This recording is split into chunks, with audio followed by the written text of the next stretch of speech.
Hello दोस्तों, Nobel bye Bittu में आपका स्वागत है। यहाँ पर हम आपको दिलचस्प नोबल से आधारित कहानियां पेश है। हर कहानी में जीवन, प्रेम, संघर्ष और जीवन की अनोखी कहानी होती है। यदि आपको हमारी कहानी पसंद आती है तो कृपया हमारे चैनल को सब्सक्राइब करें और लाइक करना न भूलें। आपका समर्थन हमें और बेहतर बनाने में मदद करता है। अध्याय 41 ज्वाला ड्रैगन शानदार भट्ठी अग्नि ड्रैगन रक्त चेंज यान चौका गहन यान कीमिया भट्ठी गहन यान पत्थर से नहीं बनाई गई थी, लेकिन अग्नि ड्रैगन रक्त जैद से। जैसा कि नाम से पता चलता है, अग्नि ड्रैगन रक्त जैद एक अग्नि ड्रैगन का खून रखने वाला जैद था।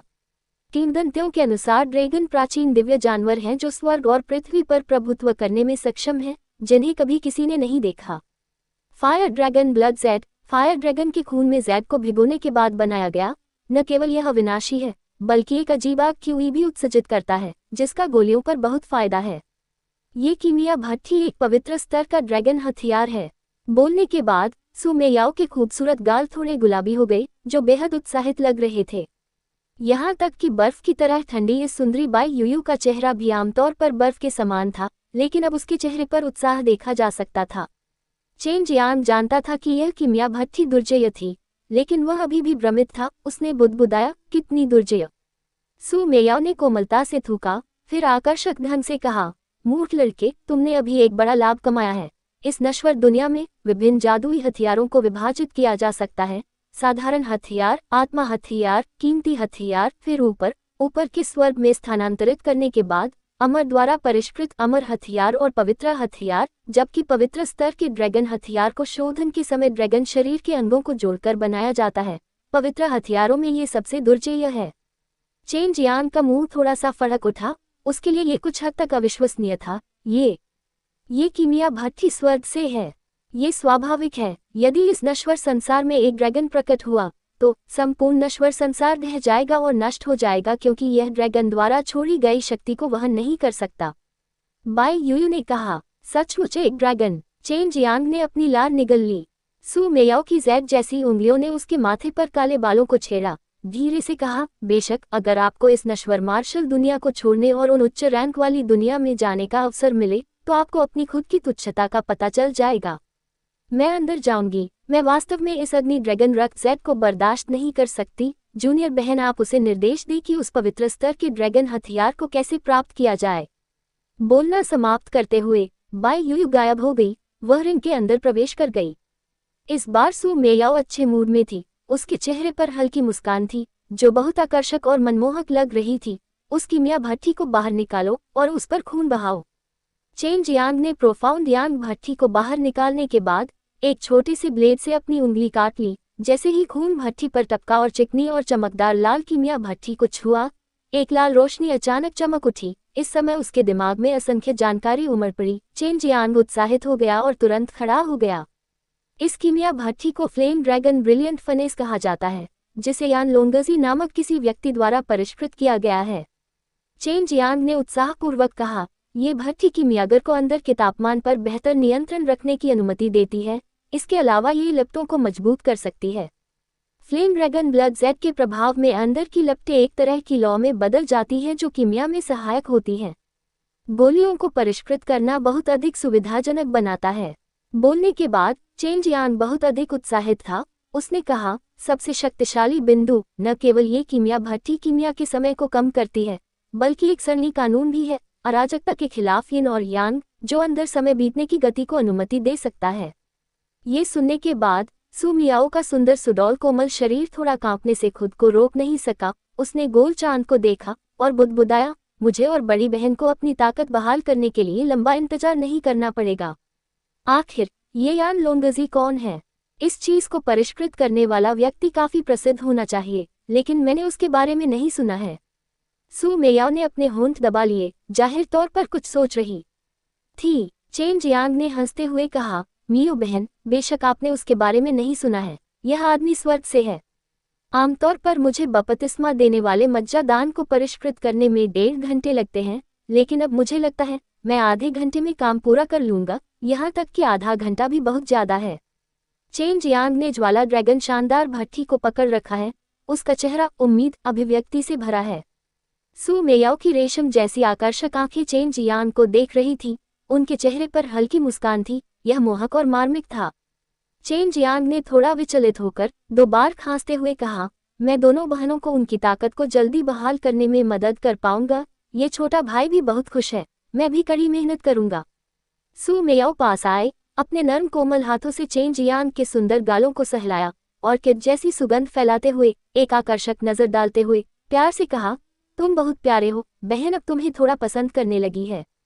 उस सुन्न कर देने वाली नर्म आवाज को सुनकर, उस कोमल जेड जैसे हाथों की मालिश महसूस करते हुए चेन जियांग ने अपनी लार निगल ली, एक खोखली हंसी दी और कहा, मियो बहन, मैं अभ्यास शुरू करना चाहता हूँ। वर्तमान में मैं इस कीमिया भट्टी की शक्ति का उपयोग नहीं कर सकता, मुझे मजबूत बनना है। सू मेयाओ ने मुस्कुराकर अपना सिर हिलाया, फिर चेन जियांग के गाल को चूमा। उसके तुरंत बाद रिंग में प्रवेश किया, जिससे चेन जियांग अचंभित रह गया। थोड़ी देर बाद चेन जियांग का हाथ उसके गाल को छू गया। उसके दिल की धड़कन तेज हो गई। उसे उम्मीद नहीं थी कि यह अद्वितीय सौंदर्य सू मेयाओ उसे चूमेगा। उसने उनके बारे में कभी कल्पना नहीं की थी, क्योंकि वह जानता था कि सू मेयाओ और बाई यूयू दोनों न केवल बिल्कुल सुंदर हैं, बल्कि बहुत शक्तिशाली भी हैं। इसलिए उसने कभी कल्पना नहीं की थी, लेकिन अब ऐसा लगता है कि थोड़ा सच हो सकता है। वास्तव में एक याओजिंग है, मेरे मन को बेचैन कर रही है। चेन जियांग ने अपने दिल में कसम खाए, लेकिन इस बार वह बहुत खुश था। वह ऐसी महिला के साथ अंतरंग हो सकता है, वास्तव में खुश होने के योग्य है। मूल रूप से चेन जियांग ने रात में व्यायाम करने की योजना बनाई थी, लेकिन अब वह गोलियों को परिष्कृत कर रहा था। इस तरह के पवित्र स्तर के ड्रैगन हथियार कीमिया भट्टी होने के नाते वह निश्चित रूप से इसे तुरंत आजमाना चाहता था। चेन जियांग ने बहुत सारी जड़ी बूटियां लाई थीं। इस बार वह बपतिस्मा देने वाले मज्जा दानों को परिष्कृत कर रहा था। जब उसने जड़ी बूटियों को कीमिया भट्टी के अंदर रखा, तो कीमिया भट्टी के अंदर का दृश्य उसके दिमाग में स्पष्ट रूप से दिखाई दिया। यहाँ तक कि जड़ी बूटियों पर कुछ छोटे निशान भी क्रिस्टल स्पष्ट थे। इस समय चेन जियांग ने सिर्फ कीमिया भट्टी में लपटें डाली, फिर मनमाने ढंग से लपटों के तापमान को नियंत्रित किया। यहाँ तक कि दिव्य इंद्रिय की खपत बहुत कम थी। वह कीमिया भट्टी को देखने के लिए अपनी दिव्य भावना का एक निशान भी छोड़ सकता था और एक ही समय में अभ्यास कर सकता था। इस समय चेन जियांग को पता था कि उसने एक महान कीमिया भट्टी प्राप्त की है। कीमिया के दौरान वह केवल आधे प्रयास से दोगुना परिणाम प्राप्त कर सकता है। बेशक उसके पास ठोस मूल बातें हैं, इसलिए गोलियों को परिष्कृत करने के लिए इस पवित्र स्तर के ड्रैगन हथियार कीमिया भट्टी का उपयोग करना बस सरल था। आधा घंटा बीत गया, जबकि चेन जियांग ने पहले ही बपतिस्मा देने वाले मज्जा दान को 2 बार परिष्कृत किया था और प्रत्येक बार 4 गोलियां। वह आमतौर पर 3 गोलियों को परिष्कृत करने में सक्षम था, लेकिन फ्लेम ड्रैगन कीमिया भट्टी की मदद से वह सभी जड़ी बूटियों का उपयोग कर सकता है और विचित्र समय त्वरण के तहत अधिक समय बचा सकता है, सामान्य से कई गुना तेज। कीमिया भट्टी के अंदर गहन कानून को उत्तेजित करने के लिए इसने उसकी सच्ची क्यूई की एक बड़ी मात्रा को अवशोषित कर लिया था। भाई, अब आपको आभा क्यूई दान को परिष्कृत करना शुरू कर देना चाहिए। यह आपको नश्वर मार्शल क्षेत्र के 7वें स्तर में प्रवेश करने की अनुमति देगा। सच्चा आभा क्षेत्र, आपको पता होना चाहिए कि साधारण लोग आपके जैसे नहीं हैं जो इतनी बड़ी मात्रा में आभा क्यूई दान लेने में सक्षम हैं। सू मेयाओ एक प्यारी आवाज में संदेश प्रसारित करता है। कई कीमियागरों की नज़र में आभा क्यूई दान को परिष्कृत करना काफी मुश्किल है। इसके अलावा यह एक नश्वर स्तर की मध्यम श्रेणी की गोली है, इसलिए कई कीमियागर परिष्कृत नहीं करना चाहते हैं। लेकिन चेन जियांग निडर के अलावा कुछ भी नहीं है, क्योंकि उसके पास अब ज्वाला ड्रैगन शानदार भट्टी है।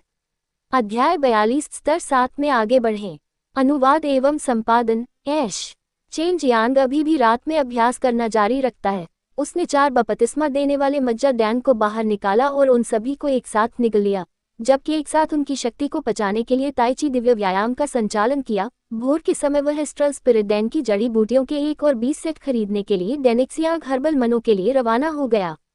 चेन जियांग ने मूल रूप से स्पिरिट जड़ी बूटियां खरीदने के बाद अपने सभी स्पिरिट सिक्कों का उपयोग कर लिया था। उसने पहले से ही अपने अधिकांश स्पिरिट सिक्कों को स्टोर में निवेश कर दिया था, इसलिए उसके पास स्पिरिट सिक्कों की कमी थी। लेकिन जैसे ही डैन किंग हॉल व्यवसाय करना शुरू करेगा, वह अपने सभी खर्चों के साथ साथ भारी लाभ भी कमा लेगा। दिन के दौरान चेन जियांग अपने कमरे में रहा और ओरा क्यूई दान को परिष्कृत किया। उसके लिए अब शोधन बहुत आसान हो गया था। इसके अलावा हर बार 6 गोलियां जम रही थीं। सिर्फ आधे घंटे में उसने जड़ी बूटियों के 2 सेट परिष्कृत किए। 5 घंटे में उसने पहले से खरीदी गई जड़ी बूटियों के सभी 20 सेटों को परिष्कृत कर लिया था। कुल मिलाकर 120 गोलियां।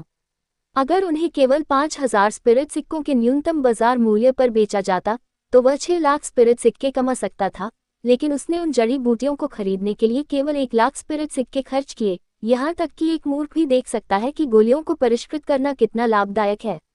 मेंगबो को भट्ठी के बारे में पता नहीं था कि उस पर खून बहने के बाद मालिक को पहचानना संभव था, इसलिए वह फ्लेम ड्रैगन शानदार भट्ठी की असली शक्ति का उपयोग करने में सक्षम नहीं था। अगर वह जानता होता तो चेन जियांग भी इसे देखने में सक्षम नहीं होता। ये सोचकर उसे थोड़ा दोषी महसूस हुआ, इसलिए उसने चुपचाप एक धातु आत्मा फल और नरक आत्मा घास का एक छोटा टुकड़ा मेंगबो को दिया। इसके बाद ही उसे राहत महसूस हुई। रात में चेन जियांग ने कुछ अभागी हुई डांस लिया जिसे उसने पहले से परिष्कृत किया था और शहर के बाहरी इलाके में जंगल के लिए छोड़ दिया। जंगल में उसने एक गहरी सांस में 10 गोलियां निगल ली, जैसे कैंडी खाना। अगर अन्य लोगों को इसके बारे में पता चला तो वे तब तक सदमे में रहेंगे जब तक उनके जबड़े जमीन को नहीं छू लेंगे। चेन जियांग ने ताइची दिव्य व्यायाम का संचालन किया और अपनी शक्तियों को परिष्कृत करना शुरू कर दिया। धीरे धीरे कुछ बिंदु पर एक अजीब आत्मा की हुई गोलियों से बाहर निकल गई। उसने आभा की हुई दान से जारी आभा की हुई का निशान महसूस किया।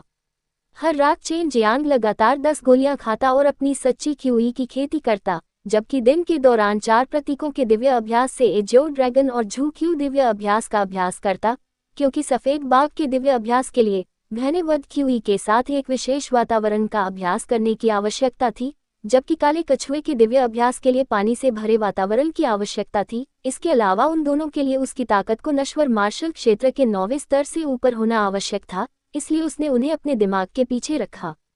पलक झपकते ही king city martial art tournament शुरू होने में केवल 3 दिन शेष रह गए। रात में चांदनी चमक रही है और आसमान में असीम तारे टिमटिमा रहे हैं, जबकि चेन जियांग हमेशा की तरह जंगल के अंदर बड़ी मात्रा में आत्मा क्यूई को अवशोषित करने में व्यस्त था, साथ ही साथ कुछ आभा क्यूई दान भी ले रहा था। इन दिनों उसने पहले से ही बड़ी मात्रा में गोलियां खा ली हैं, इससे वातावरण में मौजूद अपर्याप्त आत्मा क्यूई की भी पूर्ति हो गई। चेन जियांग के शरीर के चारों ओर सफेद कोहरे की एक परत घूमने लगती है, जिससे एक अजीब तरह की ऊर्जा निकलती है। उसके आसपास की सभी पत्तियां इस सफेद कोहरे से टकराते ही तुरंत छोटे कणों में बदल जाती हैं। ये सफेद कोहरा कोई और नहीं बल्कि आभा क्यूई है। केवल अब उसने अपनी सच्ची क्यूई को आभा में बदलने के लिए आवश्यक चीजों को समझ लिया है, लेकिन बदले में उसे बड़ी मात्रा में सच्ची क्यूई खर्च करनी होगी। केवल सशक्त सच्ची क्यूई वाला व्यक्ति ही सच्ची आभा के साथ लगातार हमला करने में सक्षम होगा। सुबह सुबह जंगल के अंदर एक नंगे सीने वाला मजबूत किशोर अपनी मुट्ठी से एक चट्टान को टुकड़े टुकड़े कर देता है। उसकी मुट्ठियों के चारों ओर हवा घूमती है, क्यूई की लहरें उससे फूटती हैं। जिस भी चट्टान को वे छूते हैं उसका अस्तित्व समाप्त हो जाता है। पेंग पेंग पेंग, उसकी असली आभा में लिपटा एक मजबूत पत्थर एक मिट्टी की गेंद की तरह कई टुकड़ों में टूट जाता है। यह नश्वर मार्शल क्षेत्र की ताकत का 7वां स्तर है। अब केवल एक विचार से मैं अपनी सच्ची क्यूई को सच्ची आभा में बदल सकता हूँ। चेन जियांग ने अपनी मुट्ठियां भींच ली। जैसे ही उसने अपने पैर को जोर से पटका, जमीन पर पड़े सभी टूटे हुए पत्थर अचानक टूट गए। भयावह आभा क्यूई उसके शरीर से निकली और तुरंत उन्हें पीसकर पाउडर बना दिया। चेन जियांग ने सोचा, उसकी वर्तमान ताकत नश्वर मार्शल के 6ठे स्तर की तुलना में बहुत अधिक दुर्जय है, लेकिन शक्ति का ये स्तर अभी भी उन बड़े संप्रदायों में कुछ भी नहीं था। केवल नश्वर मार्शल के 9वें स्तर से ऊपर की ताकत वाले लोग ही संप्रदायों में खुद को स्थापित कर सकते हैं। यही कारण है कि वह कभी घमंडी नहीं होता है। वह जानता है कि चाहे आप खुद को कितना भी अच्छा क्यों न समझें, वहाँ हमेशा कोई ऐसा होता है जो आपसे बेहतर होता है। दक्षिणी मार्शल साम्राज्य के दान राजा मेंगबो ने दान राजा हॉल में शामिल होकर पूरे राजा शहर में हंगामा मचा दिया, जिससे तुरंत दान राजा हॉल की ख्याति बढ़ गई। अभी तक नहीं खुलने के बावजूद कई लोग इसके लिए उत्सुक हैं। हर दिन स्टोर के प्रवेश द्वार पर भीड़ होगी और कई लोग लगातार स्टोर के भव्य उद्घाटन के बारे में पूछने के लिए आएंगे। बेशक जब से मेंगबो दान राजा हॉल में शामिल हुए, याओ परिवार ने एक जबरदस्त दबाव महसूस किया, क्योंकि उन्हें डर था कि चेन परिवार के दान राजा हॉल दक्षिणी मार्शल साम्राज्य में उनकी स्थिति को पकड़ लेंगे। हालांकि डैन जियांग हर्बल मनों ने गोलियां बेची, लेकिन जड़ी बूटियों की तुलना में वे अभी भी पीछे हैं, क्योंकि वे मुख्य रूप से आत्मा जड़ी बूटियों के व्यापार में हैं। इसलिए डैन किंग हॉल का उन पर थोड़ा प्रभाव पड़ा। इसके अलावा दोनों पक्षों ने पहले से ही एक सहकारी संबंध स्थापित किया है। तैयार होने के बाद चेन जियांग राजा शहर की ओर चलना शुरू कर दिया। रास्ते में वह दान राजा हॉल के उद्घाटन के बारे में सोच रहा था। रास्ते में उसे अचानक लगा कि कुछ गड़बड़ है। उसे लगा कि जंगल में कोई छिपा हुआ है। बाहर आओ, अब छिपने की कोई जरूरत नहीं है। चेन जियान की आवाज बेहद ठंडी थी, हत्या के इरादे से भरी हुई, क्योंकि वह और याओ परिवार दुश्मन है। वह हमेशा सतर्क रहता था। वह पहले से ही जानता था कि जल्द या बाद में याओ परिवार उसकी हत्या करने के लिए किसी को भेजेगा। उसकी आवाज धीमी हो गई, शियू की आवाज आई, और चेन जियांग ने बिजली के बोल्ट की तरह अपना हाथ बढ़ाया और अपनी ओर फेंके गए तीर को पकड़ लिया, और फिर तेजी से अपने शरीर को हिलाया। लचीलेपन और चपलता दोनों के साथ जंगल में घूम रहा था। उसकी केवल एक झलक दिखाई दे रही थी। चेन जियांग एक पेड़ के पास प्रकट हुआ और अपनी आभा क्यूई बूम का संचालन किया। उसकी मुट्ठी ने एक पेड़ पर प्रहार किया और उसे टुकड़े टुकड़े कर दिया, और तुरंत बाद पेड़ के पीछे से चीख आई। जो कोई भी पेड़ के पीछे छिपा था, वह पहले ही चेन जियांग की दबंग मुट्ठी की ताकत से हुए विस्फोट से मारा जा चुका था।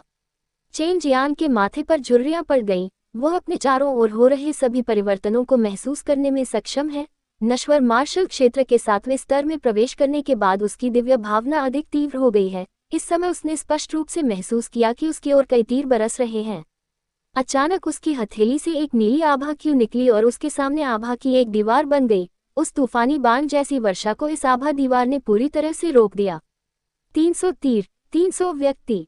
ऐसा लगता है कि आप मुझे मारने के लिए इंतजार नहीं कर सकते।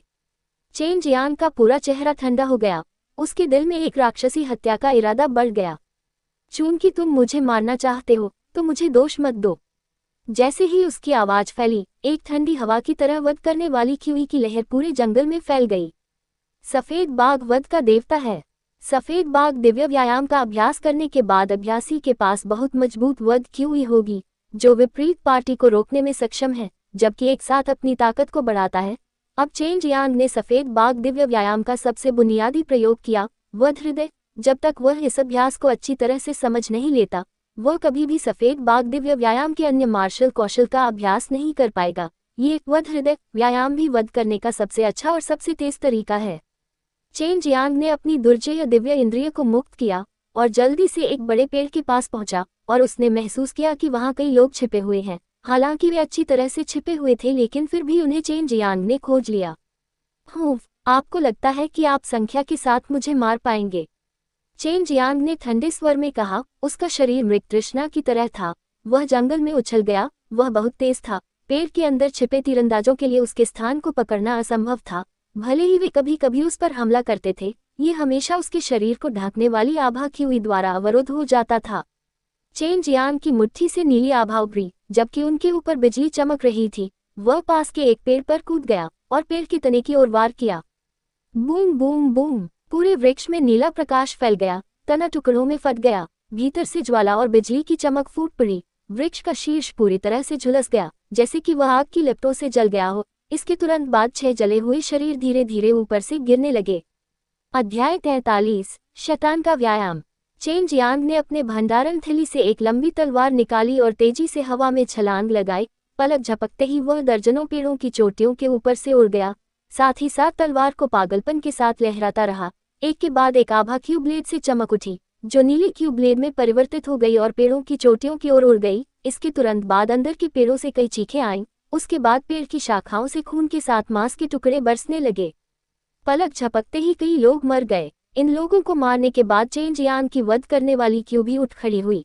एक बार फिर वह दूसरे पेड़ की चोटी की ओर छलांग लगाई, जबकि सीधे अपने लंबे ब्लेड को आभा क्यू के साथ कवर किया और उसने इस पेड़ की ओर वार किया। जब पेड़ के अंदर छिपे 5 लोगों ने चेन जियांग की दुर्जय ताकत को देखा, तो बिना किसी और हलचल के वे सीधे भाग गए।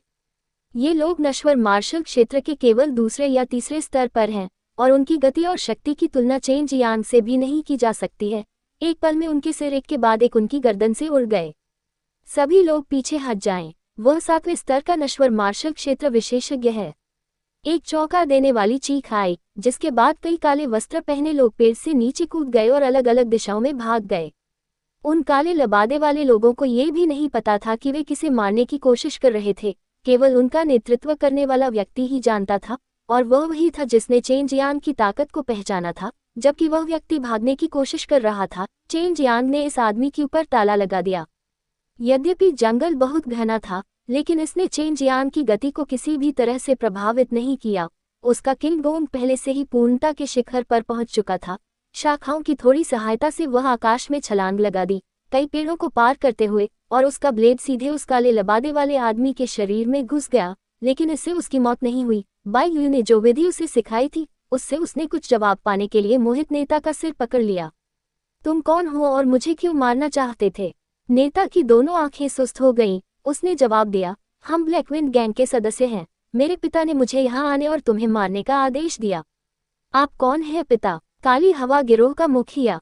ये सुनकर चेन जियांग ने थोड़ा भौहें से कुनी। उसकी हथेली उस आदमी के आत्मा स्थान पर लगी। उसे मारने के बाद वह हल्के और तेज कदमों से भागा और भागते हुए उन काले लबादे वाले लोगों को पकड़ने की कोशिश की। चेन जियांग ने पूरे जंगल को आग में जला दिया। जब तक वह अपनी दिव्य इंद्रिय से किसी का स्थान पकड़ लेता, वह उस दिशा में मुट्ठी से प्रहार करता जिससे अनगिनत झुकी आभाक्यू निकलती और वे आग के तीरों में परिवर्तित हो जाते और काले वस्त्र पहने लोगों की ओर उड़ते, हर बार कुछ लोगों को मार डालते। ये लोग नश्वर मार्शल क्षेत्र के केवल तीसरे स्तर पर थे। उसकी नज़र में वे एक चींटी की तरह कमजोर थे। बस स्थिर यह उल्लेख करने की आवश्यकता नहीं कि वे अभी भी अग्नि सागर के अंदर थे। जंगल में धुआं उठ रहा था। हर बार जब कोई पेड़ गिरता था तो उसके साथ जोरदार चीखें भी सुनाई देती थी।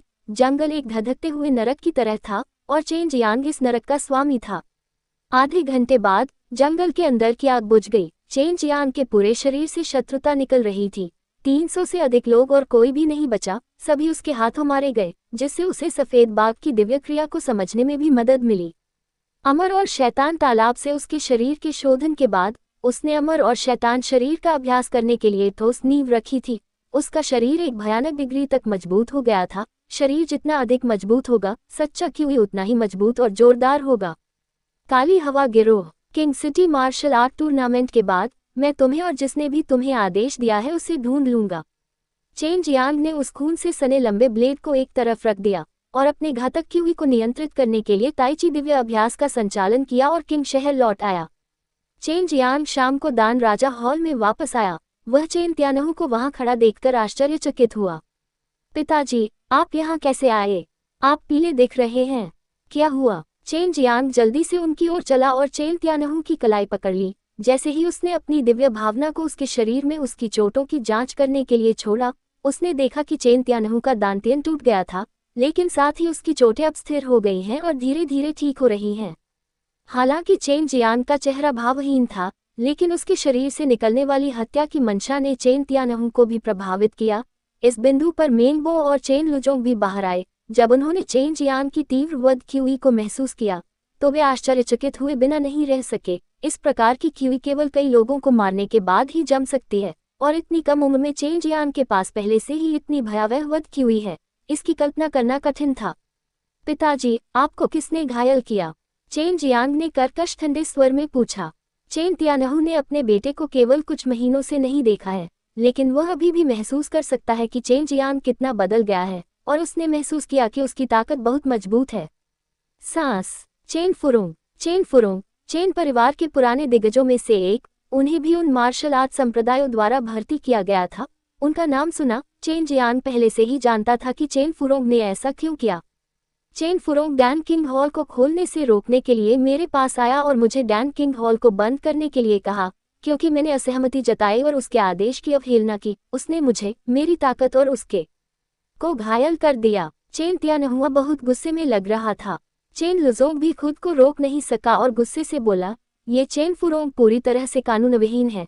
चेन परिवार के किसी भी सदस्य द्वारा उसका स्वागत नहीं किया जाता है, क्योंकि अन्य दिग्गज अब मौजूद नहीं है। वह जो चाहे कर सकता है, वह वास्तव में एक मूर्ख है। चेन फुरोंग उन मार्शल आर्ट संप्रदाय से लौटा है, इसलिए उसकी ताकत नश्वर मार्शल क्षेत्र के 9वें स्तर से कम नहीं होनी चाहिए। वर्तमान में चेन जियांग संभवतः उससे निपट नहीं सकता है। चेन जियांग ने अपनी मुट्ठी कसकर बंद कर ली और उसने कसम खाई कि वह चेन फुरोंग को उसके किए की सजा दिलाएगा। हालांकि चेन जियांग का गुस्सा उसके चेहरे पर दिखाई नहीं दे रहा है, लेकिन चेन त्यानहुआ, चेन लुजोंग और मेंगबो स्पष्ट रूप से उसके राक्षसी गुस्से को महसूस करने में सक्षम है, जो दिल कांपने वाले वध क्यूई के साथ था। आपके पिता पहले से ही स्थिर हो चुके हैं, आपको इसके बारे में चिंता करने की आवश्यकता नहीं है, मेंगबो ने कहा। इस समय वह जानता था कि चेन जियांग सामान्य से बाहर है। वह जानता था कि चेन जियांग के लिए इस धर्मनिरपेक्ष दुनिया में रहना असंभव है। इसके बजाय वह निश्चित रूप से उन बड़े संप्रदायों में अपनी पहचान बनाएगा। चेन जियांग ने अपना सिर हिलाया। बहुत धन्यवाद मेंग लाओ, हम पहले आने वाले कुछ दिनों में डैन किंग हॉल खोलने की तैयारी कर रहे हैं। जितना अधिक वह हमें रोकना चाहेंगे उतनी ही जल्दी मैं इसे खोलना चाहूंगा। चेन जियांग ने ये शब्द कहने के बाद दान राजा हॉल छोड़ दिया। चेन त्यानहु और अन्य लोगों ने ये पूछने की कोशिश नहीं की कि वह कहाँ जा रहा था। बेटे, मुझे पता है कि तुम बहुत गुस्से में हो, लेकिन तुम्हें शांत होना होगा और मेरी बात सुननी होगी। मेरे पास तुम्हारी ताकत बढ़ाने और तुम्हें नश्वर मार्शल क्षेत्र के 8वें स्तर तक पहुंचाने का एक त्वरित तरीका है। उसके जाने के तुरंत बाद बाई यूयू की बर्फ जैसी ठंडी आवाज आई, क्योंकि उसने उसके गुस्से को शांत करने की कोशिश की थी। चेन जियांग की आंखें चमक उठी और उसने जल्दी से पूछा, तुम्हारी बहन, मुझे क्या करना होगा? वह अभी नश्वर मार्शल क्षेत्र के 7वें स्तर में आगे बढ़ा है, लेकिन यदि आप कम समय में 8वें स्तर में प्रवेश करना चाहते हैं तो यह अभी भी बहुत अवास्तविक है। लेकिन इस बर्फीली सुंदरता के पास अभी भी उसके आगे बढ़ने के लिए कुछ साधन हैं। यदि आप अमर और शैतान शरीर का अभ्यास नहीं कर रहे होते तो मैं आपको इतनी जल्दी अपने शैतानी कौशल का अध्ययन करने की अनुमति नहीं देता। शैतान कौशल। सू मेयाओ से चेन जियांग ने सीखा है कि बाई यूयू के शैतान कौशल भयानक और दुर्जय दोनों हैं। वह पहले से ही उनका अध्ययन करना चाहता था, लेकिन उसे एक निश्चित स्तर तक पहुंचने तक इंतजार करना होगा। मेरे शैतानी कौशल के बड़े फायदे हैं, लेकिन कुछ नुकसान भी हैं, लेकिन फिर भी प्रभावों को खत्म करना संभव है। बाई यूयू ने उसे बताया, मेरे शैतानी कौशल को शैतानी कौशल कहा जाता है और इसके साथ आप दूसरों की सच्ची ख्यूई को निगलने में सक्षम होंगे, जबकि दूसरे व्यक्ति की सच्ची ख्यूई आपके शरीर में आत्मसात हो जाएगी, इसलिए आप उस आदमी की पूरी ताकत लूटने में सक्षम होंगे। अध्याय 44 विशेष उपहार। शैतानी कौशल को निगलना। ये सुनकर चेन जियांग अचानक चौंक गया। वह एक मूर्ति की तरह चकित होकर खड़ा था। राहगीर उसकी ओर अजीब आंखों से देख रहे थे। आश्चर्यचकित मत हो, यदि ऐसा न होता तो मेरे शैतान को शैतान कौशल नहीं कहा जाता। शैतान कौशल को अपनाने के 3 नियम हैं। सबसे पहले, कभी भी किसी ऐसे व्यक्ति को न अपनाएं जिसकी शक्ति का स्तर और आपका स्तर बहुत अलग हो। दूसरा, कभी भी किसी अच्छे व्यक्ति को न अपनाएं, अन्यथा आप दोषी महसूस करेंगे और बुरे विचार रखेंगे जो अंततः आपको शैतान में बदल देंगे। तीसरा, कभी भी किसी को ये पता न चलने दें कि आपके पास ये शैतान कौशल है, अन्यथा आप सही तरीके से मार्शल कलाकारों द्वारा घेर लिए जाएंगे। बाई यूयो की बर्फीली आवाज को सुनकर चेन जियांग का रंग और अधिक गंभीर हो गया। ये शैतानी कौशल वास्तव में दुर्जय है। आप दूसरों की शक्ति के स्तर को जब्त कर सकते हैं, लेकिन वह ये भी जानता था कि अगर वह अक्सर इस शैतानी कौशल का उपयोग करता है तो इससे उसकी साधना पर बड़ा प्रभाव पड़ेगा। एक बार इसे डालने के बाद आपको ये सुनिश्चित करना होगा कि आपने उनकी सभी अवशोषित सच्ची ख्यूई को परिष्कृत कर लिया है। इसके अलावा आपको ये सुनिश्चित करना होगा कि पूरी सच्ची ख्यूई यथासंभव शुद्ध हो, अन्यथा आप दूसरी बार अवशोषित नहीं कर पाएंगे। बाई यूयू की आवाज ठंडी होने के साथ साथ गंभीर भी थी। चेन जियांग ने गहरी सांस ली। इस शैतानी कौशल को आजमाने के लिए उसे अपना दिल तैयार करना होगा। मैं अब इसे तुम्हें दे दूंगी। इस शैतानी कौशल को डालते समय तुम्हें सावधान रहना होगा कि वहां कोई अन्य व्यक्ति मौजूद न हो, और जैसे ही तुम किसी अन्य व्यक्ति को निगलोगे वह निश्चित रूप से मर जाएगा। जब बाई यूयू बोल रही थी, उसने अपनी दिव्य इंद्रिय का उपयोग करके उसके दिमाग में कुछ जानकारी भी स्थानांतरित की। ये जानकारी शैतानी कौशल को निगलने की कास्टिंग विधि थी। इस कौशल के साथ अन्य शक्ति को निगलना संभव है। हालांकि यह अभ्यास दुर्भावनापूर्ण है, लेकिन दूसरी ओर यह बहुत गहरा भी है। इसलिए चेन जियांग इस गहन निगलने वाले शैतान कौशल को समझने के लिए बहुत उत्सुक था। वह इस कौशल के हर पहलू को देखना चाहता था। इस शैतानी कौशल को समझने की कोशिश मत करो, तुम्हारी तो बात ही छोड़ो, यहाँ तक कि मुझ में भी यह क्षमता नहीं है। ये शैतानी कौशल निर्माता एक अद्वितीय प्रतिभाशाली व्यक्ति था। उसने जो भी अभ्यास बनाया वह महान होने के साथ साथ भयावह भी था। बाई यूयू की आवाज में प्रशंसा स्पष्ट रूप से महसूस की जा सकती थी। चेन जियांग ने भी इस आदमी की प्रशंसा करना शुरू कर दिया। शैतानी कौशल प्राप्त करने के बाद chain Jiang black wind gang के स्थान की ओर चलना शुरू कर देता है। Black wind gang king city में अंडरवर्ल्ड गिरोह में से एक है। हालांकि सतह पर यह साफ है, लेकिन वे किंग सिटी के अंदर चल रही बहुत सारी छायादार चीजों के लिए गुप्त रूप से जिम्मेदार हैं। उन्होंने किंग सिटी में एक मुख्यालय भी स्थापित किया था। इससे चेन जियांग ने निर्धारित किया कि ब्लैक विंड गैंग के पास निश्चित रूप से किंग सिटी के अंदर एक संरक्षक है, और उन्हें संदेह था कि यह संरक्षक कोई और नहीं बल्कि याओ परिवार है। याओ त्यानहुआ और याओ परिवार के बुजुर्ग के गायब होने के बाद से अधिकांश अंडरवर्ल्ड गिरोह नष्ट हो गए थे, लेकिन ब्लैक विंड गिरोह अभी भी वहां था। इससे कोई भी आसानी से यह निर्धारित कर सकता है कि इसके पीछे कोई कारण होना चाहिए। काली हवा गिरोह ने उसकी हत्या करने की कोशिश की। चेन जियांग निश्चित रूप से उन्हें जाने नहीं देगा। चेन जियांग ने कुछ दूरी पर एक बड़ी हवेली देखी, जबकि अंदर से तेज आवाजें फूट रही थीं और वह उस दूरी पर भी इसे सुन सकता था। कुछ समय बाद चेन जियांग को आखिरकार याद आया कि कुछ दिन पहले ब्लैक विंड गैंग ने अपने नेता के 70वें जन्मदिन की तैयारी शुरू कर दी थी और यह जन्मदिन का भोज अब आयोजित किया जा रहा है। चेन जियांग का मुंह थोड़ा ऊपर उठा, एक ठंडी मुस्कान प्रकट करते हुए। ब्लैक विंड गैंग ने उसे मारने के लिए लोगों को भेजा और उन्होंने निश्चित रूप से बहुत सारे लाभ प्राप्त किए हैं, लेकिन इसके अलावा उन्हें लगता है कि वे सफल हुए हैं। यद्यपि यह नियम है कि कोई भी किंग सिटी के अंदर लड़ाई नहीं कर सकता, लेकिन व्यक्तिगत मामले के लिए अभी भी लड़ाई संभव थी। यह उल्लेख करने की आवश्यकता नहीं कि उन्होंने चेन जियांग की हत्या करने की कोशिश की थी। इस समय ब्लैक विंड गैंग की हवेली का सामने का दरवाजा अचानक खुला और अंदर से दर्जनों गार्ड आए। जब उन्होंने देखा कि चेन जियांग की पोशाक न तो शानदार थी और न ही शानदार, उन्होंने जल्दी से अपना पैर रख दिया और पूछा, आप कौन हैं? चेन जियांग ने उनकी ओर ऐसे देखा जैसे वे कुछ भी नहीं थे, तिरस्कार भरी नजर से कहा, दान राजा हॉल के चेन जियांग। वे दर्जन भर गार्ड अचानक एक पल के लिए आश्चर्यचकित हो गए। उन्होंने पहले ही चेन जियांग के बारे में सुना था, लेकिन उसे कभी नहीं देखा था। उन्होंने चेन जियांग के यहाँ आने की उम्मीद नहीं की थी, लेकिन आज उनके नेता का जन्मदिन है। इसके अलावा ब्लैक विंड गैंग और याओ परिवार बहुत करीब हैं, और अब जब वह यहाँ दिखाई दिया है तो वे आसानी से उसके उद्देश्य का अनुमान लगा सकते हैं। तुम यहाँ क्या कर रही हो? हमारे प्रमुख ने तुम्हें कभी आमंत्रित नहीं किया, एक गार्ड ने कहा। उसका स्वर न तो कठोर था और न ही कठोर। उसने हिम्मत नहीं की। आखिरकार चेन जियांग नश्वर मार्शल क्षेत्र के मार्शल कलाकारों में से एक 7वें दायरे का मार्शल कलाकार है। इससे भी अधिक वह सबसे कम उम्र के कीमियागरों में से एक है। उसकी स्थिति की तुलना चेन जियांग से नहीं की जा सकती। एक गार्ड जल्दी से भागकर सूचना देने आया कि ये गार्ड इस तरह के मामले को संभालने में सक्षम नहीं है, और चेन जियांग धूर्त और मुश्किल व्यवहार कर रहा था। वह बस प्रवेश द्वार के सामने खड़ा था। बहुत देर बाद अंदर से शोर शांत हो गया। अपनी दिव्य भावना से उसने 5वें से 7वें स्तर के नश्वर मार्शल क्षेत्र के कई लोगों को इकट्ठा किया जो उसकी ओर आ रहे थे। चेन जियांग मन ही मन हैरान था। उसने नहीं सोचा था कि इस काली हवा गिरोह के नेता के पास उस स्तर की ताकत वाले लोगों के साथ संपर्क थे। अप्रत्याशित रूप से वह उस व्यक्ति को बहुत अच्छी तरह से जानता था।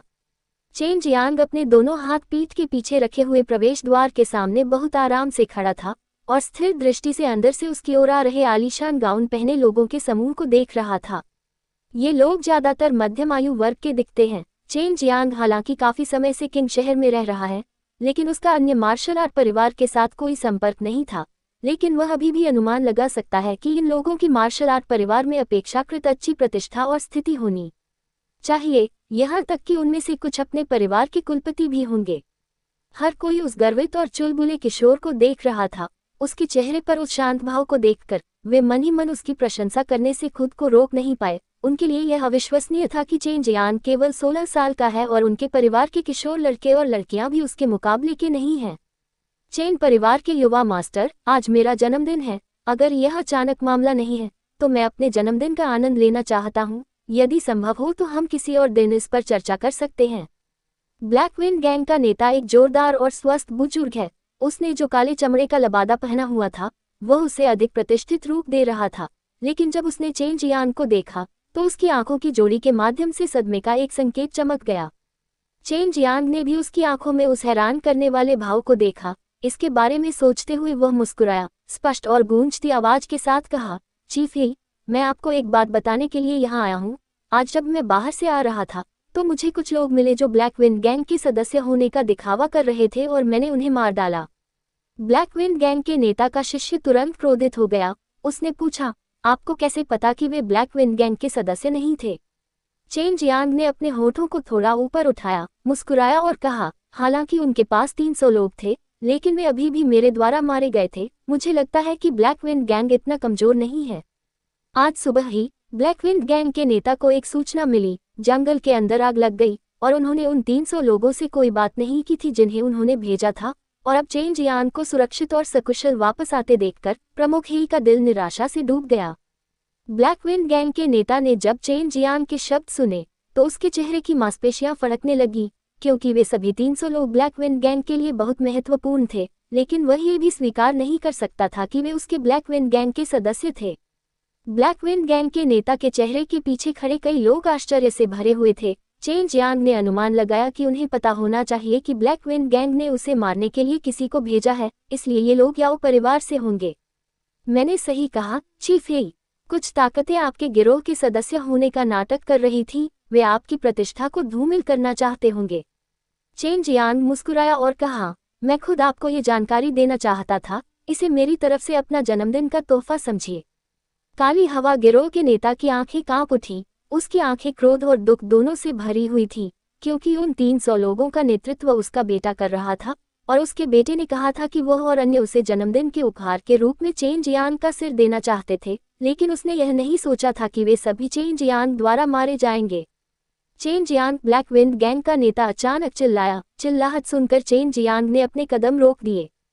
चेन जियांग ने अपना सिर घुमाया, चेहरे पर उदासीनता और मुस्कान के साथ उसने पूछा, चीफ हेई, क्या बात है? काली हवा गिरोह के नेता की आवाज कांप रही थी। उसने अनिच्छा से अपने मुंह से 2 शब्द निकाले, बहुत धन्यवाद। कोई बात नहीं। चेन जियांग हल्के से मुस्कुराया और फिर चला गया। अध्याय 45 जल्द ही खुल रहा है। किंग सिटी मार्शल टूर्नामेंट शुरू होने में केवल 2 दिन बचे हैं, लेकिन अभी भी याओ परिवार के प्रतिभाशाली याओ तियानहुआ के बारे में कोई जानकारी नहीं है। इस वजह से पूरा याओ परिवार उत्सुकता से इधर उधर उछल कूद कर रहा है। याओ तियानहुआ याओ परिवार में पैदा हुआ एक दुर्लभ अच्छा अंकुर है। हालांकि वह कुछ हद तक अभिमानी था, लेकिन याओ परिवार ने सोचा कि यह स्वाभाविक है। लेकिन अब वह जीवित है या मर गया है, यह अभी भी अज्ञात है, और उनके पास कोई जानकारी नहीं है। Chain Jiang black wind gang हवेली से लौट आया, लेकिन उसने अपने पिता को डैन किंग हॉल में नहीं देखा। दादाजी, मेरे पिता कहाँ हैं? चेन जियांग ने जल्दी से चेन लुझोंग से पूछा। अब वह ठीक है, आपको उसके बारे में चिंता करने की जरूरत नहीं है, और वह अब चेन परिवार में वापस आ गया है। वह चेन फुरोंग के खिलाफ प्रत्येक शाखा परिवार को बुलाने की तैयारी कर रहा है। चेन लुझोंग ने हंसते हुए कहा, आपके पिता ऐसे व्यक्ति नहीं हैं जो आसानी से अपने हथियार डाल देंगे। चेन फुरोंग ने चेन परिवार के नियमों और विनियमों को नष्ट कर दिया। न केवल उसने कुलपति को घायल किया, बल्कि उसने चेन परिवार के मामलों में भी दखल देने की कोशिश की। इसके अलावा वह चेन परिवार के दुश्मनों की भी मदद कर रहा है। इस वजह से चेन फुरोंग को चेन परिवार से निष्कासित कर दिया जाना चाहिए। चेन फुरोंग सिर्फ अपने स्वार्थी कारणों से चेन परिवार से निपटने के लिए याओ परिवार की मदद कर रहा है। पूरे चेन परिवार के सदस्य इस वजह से गुस्से में हैं, और अब चेन तियानहु चेन फुरोंग को चेन परिवार का नंबर 1 दुश्मन मान रहा है। केवल इस समस्या से छुटकारा पाने के बाद ही चेन फुरोंग चेन परिवार को एकजुट कर पाएगा और दुर्जय बन पाएगा। चेन जियांग का चेहरा गंभीर हो गया। उसने पूछा, दादाजी, चेन फुरोंग उन मार्शल आर्ट संप्रदाय के शिष्यों में से एक है। क्या हमारा चेन परिवार उस मार्शल आर्ट संप्रदाय के साथ दुश्मनी करने के लिए तैयार है? चेन लुझोंग ने अपना सिर हिलाया और कहा, निश्चिंत रहें, उन मार्शल आर्ट संप्रदाय के अंदर नियम है। अगर शिष्य कुछ परेशानी खड़ी करता है और इसके कारण उसकी मृत्यु हो जाती है, तो इसमें किसी और की नहीं बल्कि शिष्य की गलती होती है। हम प्रतिष्ठित महान संप्रदाय के शिष्य, वास्तव में वे केवल निम्न वर्ण के लोग हैं जिन्हें इन चीजों का प्रबंधन करने के लिए यहाँ भेजा जाता है। अगर यहाँ उनकी हत्या कर दी जाती है तो उन्हें इससे कोई फर्क नहीं पड़ता। यदि उन मार्शल आर्ट संप्रदायों के पास अपने शिष्यों को नियंत्रित करने के लिए नियम नहीं होते, तो एक मार्शल आर्ट विशेषज्ञ आसानी से धर्मनिरपेक्ष दुनिया पर हावी हो सकता है, और फिर वहां पूरी तरह अराजकता फैल जाएगी। चेन जियांग अब बहुत आत्मविश्वास से भरा हुआ है। अगर ऐसा है तो उसे कोई अन्य चिंता नहीं होगी। दादाजी, डैन किंग हॉल आखिरकार कल व्यापार के लिए खुल जाएगा। मेंगलाओ को पूरी तरह से तैयार रहने के लिए कहो। जब आप वहां हो तो एक साथ पूरे दक्षिणी मार्शल साम्राज्य में इसकी घोषणा कर दो। चेन जियांग ने उत्साहित स्वर में जोर से कहा। डैन किंग हॉल के पास पहले से ही बहुत सारी गोलियां हैं। इसके अलावा वे जब चाहे अपनी बिक्री को प्रतिबंधित कर सकते हैं। इसके अलावा डैन किंग हॉल के अंदर कई कीमियागर हैं जो लगातार गोलियों को परिष्कृत कर रहे हैं, और मेंगो भी यहाँ है, इसलिए चेन जियांग काफी आश्वस्त है। चेन लुझोंग भी बहुत उत्साहित है। उसका बूढ़ा चेहरा खुशी से भरा हुआ है। उसके पास पहले से ही किंग शहर में अपनी पहचान बनाने की महत्वाकांक्षा थी, लेकिन चूंकि उसके पास पर्याप्त जनशक्ति नहीं थी, इसलिए वह केवल वह शहर में ही रह सकता था। किंग सिटी में एक गोली की दुकान खोलने के लिए आपको बहुत मजबूत विरासत और ताकत वाले किसी व्यक्ति का समर्थन चाहिए। सूचना आग की तरह तेजी से फैल गई। सूचना फैलने से बहुत पहले हर कोई डैन किंग हॉल के बारे में बहुत चिंतित था। वे पहले से ही जानते थे कि यह चेन परिवार द्वारा प्रबंधित किया जाता है, और चेन और याओ परिवार एक दूसरे के प्रति शत्रुतापूर्ण है। इसलिए दोनों बाजार को जब्त करने की कोशिश करेंगे और उनकी कीमतों के साथ प्रतिस्पर्धा करेंगे, और परिणामस्वरूप वे सस्ते में गोलियां खरीदने में सक्षम होंगे, जो उन मार्शल कलाकारों के लिए एक अच्छी बात है जो बहुत अमीर नहीं है। याओ परिवार कई वर्षों से किंग शहर में अकेले गोलियां बेच रहा है। डेनजियांग हर्बल मनो मुख्य रूप से आत्मा जड़ी बूटी बेचता है, इसलिए हर किसी के पास याओ परिवार से उच्च कीमत वाली गोलियां खरीदने के अलावा कोई विकल्प नहीं है, लेकिन लंबे समय तक नहीं, और इससे उन्हें बहुत सारा पैसा बचाने की अनुमति मिल जाएगी। रात में चेन जियांग ने स्नान किया और शानदार कपड़े पहने जब वह डेनजियांग हर्बल मनो की ओर चल रहा था। जब वह उस आकर्षक मनोस्वामी के बारे में सोचता है तो चेन जियांग मदद नहीं कर सकता था, लेकिन थोड़ा उत्साहित हो गया। अपने आगमन की सूचना देने के बाद चेन जियांग एक बार फिर हुआ यूयुन की सुगंध से भरे छोटे हॉल के अंदर आया। उसे आश्चर्य हुआ कि हुआ यूयुन पहले से ही यहाँ उसका इंतजार कर रही थी। जब चेन जियांग ने उसकी मोहक आकृति को देखा तो वह आश्चर्य से खड़े होने से खुद को रोक नहीं सका। हुआ यूयुन ने बैंगनी शिफॉन से बनी एक पोशाक पहन रखी थी, लेकिन उसने कोई भी अंतर्वस्त्र नहीं पहना था। पोशाक उसके जैद जैसे शरीर की विशेषताओं को रेखांकित कर रही थी। उसकी स्पष्ट और सुडौल छाती, पतली कमर, पतले पैर, उसकी हर हरकत किसी भी आदमी के दिमाग को झकझोरने और हिलाने में सक्षम थी। असंख्य तरीकों से चापलूसी करने वाली अन्य तो खुद को छुड़ाने में भी सक्षम नहीं थे।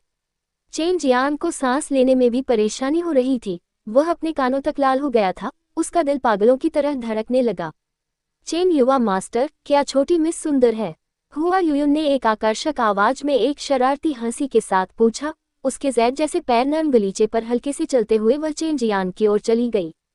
चेन जियांग ने अपनी लार को जोर से निगल लिया, फिर बैठ गया। उसने तुरंत अपने लिए एक कप चाय बनाई और उसे एक ही सांस में पी गया, जिससे उसके शरीर में एक पल पहले उठी गर्मी दूर हो गई और उसने उस आकर्षक हुआ यूयुन को फिर से देखने की हिम्मत नहीं की।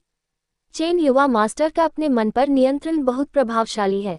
ये छोटी मिस प्रशंसा से भरी है। यदि संभव हो तो छोटी मिस जीवन भर चेन युवा मास्टर की सेवा करने को तैयार है। मैं चेन युवा मास्टर की नौकरानी बनना चाहती हूँ।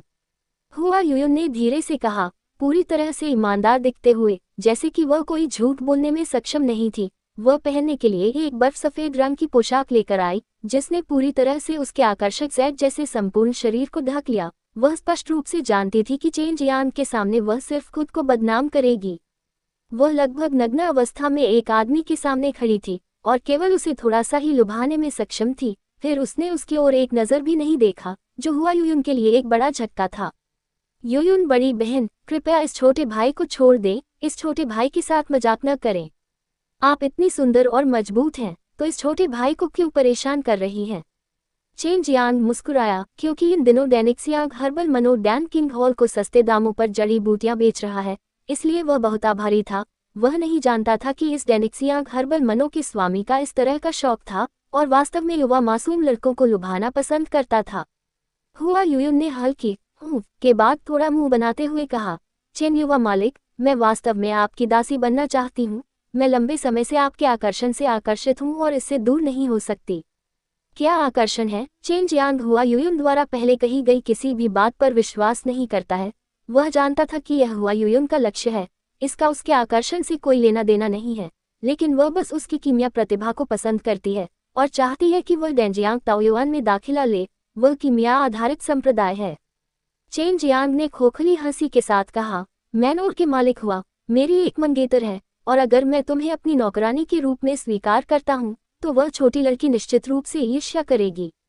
मुझे पता है कि तुम मुझे नीची नज़र से देख रहे हो। हुआ यूयुन के चेहरे पर आत्महीनता वाली मुस्कान थी। तुम यहाँ किस लिए आए हो? चेन जियांग ने नरक आत्मा घास का एक छोटा सा टुकड़ा निकाला और इसे हुआ यूयुन को सौंप दिया और गंभीरता से बोला, यूयुन, ये डैन किंग हॉल को आपकी मदद प्रदान करने के लिए मेरा धन्यवाद है और मुझे भविष्य में इस रिश्ते को जारी रखने की उम्मीद है। मैं ये भी चाहता हूँ कि जब आप याओ परिवार को अपनी जड़ी बूटियां बेचते हैं तो कीमत थोड़ी अधिक बढ़ाएं। हुआ यूयुन ने अनायास ही उस अंगूठे के आकार की नरक आत्मा घास को ले लिया, हालांकि केवल थोड़ा सा, लेकिन ये बहुत कीमती था। उसके चेहरे पर एक बड़ी मुस्कान के साथ कहा, चेन यंग मास्टर वास्तव में उदार है।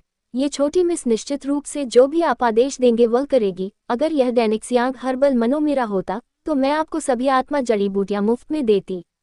चेन जियांग एक पल के लिए चौंक गया। उस तेजस्वी याओक्सिंग चेहरे को देखकर उसने मन ही मन उसे अपनी नौकरानी के रूप में लेने के बारे में सोचा, लेकिन वह चिंतित था कि इस महिला का कोई छिपा हुआ मकसद है। डैन किंग हॉल कल खुलेगा और यह सब मेरे दादाजी द्वारा प्रबंधित किया जाता है। मैं King city martial art tournament के लिए अपनी तैयारी शुरू करना चाहता हूँ, इसलिए मैं उपस्थित नहीं रहूंगा। अगर यह आपके लिए सुविधाजनक है तो क्या आप डैन किंग हॉल में आ सकते हैं और हमारे बारे में विज्ञापन दे सकते हैं। चेन जियांग हंसा। कोई बात नहीं, चल जाएगा। हुआ यूयुन इस बार एक नौकरानी की तरह थी। चेन जियांग अब इसे बर्दाश्त नहीं कर पा रहा था। उसने और हुआ यूयुन ने कई निरर्थक चीजों के बारे में बात की और फिर वह जल्दी से चला गया। चेन जियांग को अपनी दुम दबाकर भागते देख हुआ यूयुन की सुंदर आंखें चमक उठी। उसने कोमलता से थूका और कहा, वाकई वह एक कठोर बदमाश है, यहाँ तक कि वह मेरी जानलेवा चाल का भी बचाव करने में सक्षम है। जितना अधिक वह भागना चाहता है उतना ही अधिक मैं उसे पकड़ना चाहती हूँ। चेन जियांग हमेशा की तरह अभ्यास करने के लिए बाहर आया था। उसका लक्ष्य चेन परिवार को इस राजा शहर में निवास कराना है और एक संभावित मजबूत मार्शल आर्ट अभिजात परिवार बनना है। इसके बाद ही वह राहत महसूस करेगा और उन बड़े संप्रदायों में जाएगा। दान राजा हॉल के लिए वह इसके बारे में ज्यादा परवाह नहीं करता है, क्योंकि यह व्यक्तिगत रूप से दान राजा मेंगबो और चेन लुजोंग द्वारा देखभाल की जाती है। इसके अलावा ये हुआ यूयुन द्वारा मौन रूप से समर्थित है, इसलिए वह केवल अपनी ताकत को बढ़ाने पर ध्यान केंद्रित कर रहा है। अध्याय 46, नए शत्रु और पुराने ऋण। चेन जियांग ने अभी अभी मॉर्टल मार्शल दायरे के 7वें स्तर में प्रवेश किया है, इसलिए अब वह अपनी नई मिली शक्ति को स्थिर करने की कोशिश कर रहा है। इससे उसे भविष्य में एंगल्फिंग डेविल स्किल को और अधिक आसानी से कास्ट करने में मदद मिलेगी। अगले दिन दोपहर को चेन जियांग जंगल से निकलकर किंग सिटी वापस आ गया। वह ये जानने के लिए उत्सुक था कि डैन किंग हॉल की बिक्री कैसी चल रही है। चेन जियांग एवेन्यू से नीचे चलते हुए काफी दूर से डैन किंग हॉल को देखा, लेकिन उसे उम्मीद नहीं थी कि यह इतना व्यस्त होगा। ये देखकर उसे अजीब लगा और वह जल्दी से उस ओर चल पड़ा। जब वह प्रवेश द्वार पर पहुंचा तो उसने देखा कि पूरी दुकान में गंदगी फैली हुई थी। चेन लुजोंग गुस्से से भर गया और दूसरों को सब कुछ साफ करने का निर्देश दिया। डैन किंग हॉल पर हमला हुआ था। चेन जियांग को इस बात का पूरा यकीन था। दादाजी, मैं वापस आ गया हूँ। चेन जियांग जल्दी से अंदर चला गया। चेन लुजोंग के चेहरे पर पीलापन देखकर उसने भौहें सिकुड़ी और पूछा, दादाजी, आप पर किसने हमला किया? चेन जियांग पूरी तरह से गुस्से में था। उसने फैसला किया कि जैसे ही वह चेन लुजोंग के मुंह से नाम निकलवा लेगा, वह तुरंत जाकर बदला लेगा। वह उन्हें उनके किए की भारी कीमत चुकाने पर मजबूर करेगा। मुझे चेन फुरोंग ने घायल कर दिया था और ब्लैक विंग गैंग के सदस्य ही स्टो के विनाश के लिए जिम्मेदार हैं। इतना ही नहीं, बल्कि उन्होंने श्रमिकों को भी घायल कर दिया। शुक्र है कि मेंग लाओ और अन्य कीमियागर डैन को परिष्कृत करने के लिए एकांत में थे, इसलिए वे सभी ठीक हैं। इतना कहने के बाद चेन लुजोंग ने जल्दी से चेन जियांग को पकड़ लिया। तुम्हें क्या लगता है तुम कहाँ जा रहे हो? जब चेन जियांग को पता चला कि यह ब्लैक विंग गैंग ने किया है तो वह अंदर ही अंदर गुस्से से उबल रहा था। न केवल उन्होंने उसे मारने के लिए पहले हत्यारे भेजे थे, जो एक कर्ज है जिसे चुकाना होगा, बल्कि अब उन्होंने स्टो पर भी हमला किया है। चेन जियांग ने ठंडे स्वर में उत्तर दिया, दादाजी, मुझे जाने दीजिए। मुझे ब्लैक विंग गैंग से हमेशा के लिए छुटकारा पाना होगा। मैं जाकर पुरानी शिकायतों और नए कर्जों को एक साथ निपटा दूंगा। आप आगे बढ़ें और पिताजी को सूचित करें कि उन्हें याओ परिवार के साथ युद्ध के लिए पूरी तरह से तैयार रहना होगा। यदि हमारा चेन परिवार किंग सिटी में अपना स्थान बनाना चाहता है तो हमें याओ परिवार को एक उदाहरण बनाना होगा और सभी अन्य ताकतों को पूरी तरह से डराना होगा। तुम अकेले जाना चाहते हो? नहीं, मैं भी तुम्हारे साथ चलूंगा। चेन लुजोंग ने कहा, नहीं, आपको पहले जाकर मेंग लाओ से बात करनी होगी। डैन किंग हॉल खुला रहेगा। इस समय अगर कोई हमें परेशान करने आता है तो उसे बेरहमी से मार दिया जाना चाहिए। चेन जियांग फिर चला गया। हालांकि मेंगबो और चेन लुजोंग की व्यक्तिगत ताकत चेन फुरोंग की तुलना में अतुलनीय थी। अगर वे एक साथ लड़ते तो चेन फुरोंग को उन दोनों को हराने के लिए भारी कीमत चुकानी पड़ती। रास्ते में चेन जियांग ने डैन किंग हॉल के बारे में बहुत सी बातें सुनी। बहुत से लोग बहुत निराश थे। डैन किंग हॉल की कीमतें याओ परिवार के डैन से बहुत सस्ती थीं और एक बार जब वे डैन बेचना शुरू कर देते तो इसका याओ परिवार पर बहुत नकारात्मक प्रभाव पड़ता। इस तरह याओ परिवार डैन किंग हॉल को बंद करने के लिए धमकाना चाहता था। हालांकि इसका मतलब था कि इसमें कोई नैतिकता शामिल नहीं थी और तरीके बिल्कुल क्रूर थे। कोई भी उनके बारे में शिकायत नहीं कर सकता था। ऐसा इसलिए है क्योंकि याओ परिवार किंग सिटी में शक्तिशाली लोगों में से एक है और कोई भी उनका दुश्मन नहीं बनना चाहता था। याओ परिवार, बस आप प्रतीक्षा करें और देखें कि मैं आपको कैसे नष्ट करूंगा। चेन जियांग का चेहरा धीरे धीरे उदास हो गया क्योंकि उसका गुस्सा आसमान छू रहा था। ब्लैकविंग गैंग हवेली के प्रवेश द्वार पर कई गार्ड मौजूद थे। जब उन्होंने चेन जियांग को अपनी ओर आते देखा तो उन्होंने जल्दी से अपने हथियार निकाल लिए। अगर तुम मरना नहीं चाहते तो तुम सब एक साथ चले जाओ। चेन जियांग ब्लैकविंग गैंग मैंशन के प्रवेश द्वार पर भावहीन खड़ा था। उसने अपनी मुठ्ठियां भींच लीं, जो अचानक एक भिनभिनाती हुई नीली आभा से ढक गईं। नीली आभा के बीच एक के बाद एक बिजली चमक रही थी और एक भयावह चटकने वाली आवाज निकल रही थी। ये वाकई भयावह था। हर कोई मरना नहीं चाहता था। वे सभी चेन जियांग की मुट्ठियों से निकलने वाली सच्ची क्यूई की मात्रा से भयभीत थे। वे जानते थे कि वे चेन जियांग के सामने चींटियों के अलावा कुछ नहीं थे, इसलिए वे तुरंत भाग गए। गेट कसकर बंद था। चेन जियांग उसके सामने खड़ा था और उसकी आंखों के सामने से बिजली चमक रही थी। एक चीख के साथ उसने अपनी दोनों मुट्ठियों पर azo dragon lighting true QE को घुमाया और फिर उन्हें उस दरवाजे की ओर तेजी से फेंका। ऐसा लग रहा था जैसे दो विशाल ड्रैगन दरवाजों पर जोर से हमला कर रहे हों। बूम बूम बूम, वह मोटा दरवाजा तुरंत चूर्ण में बदल गया।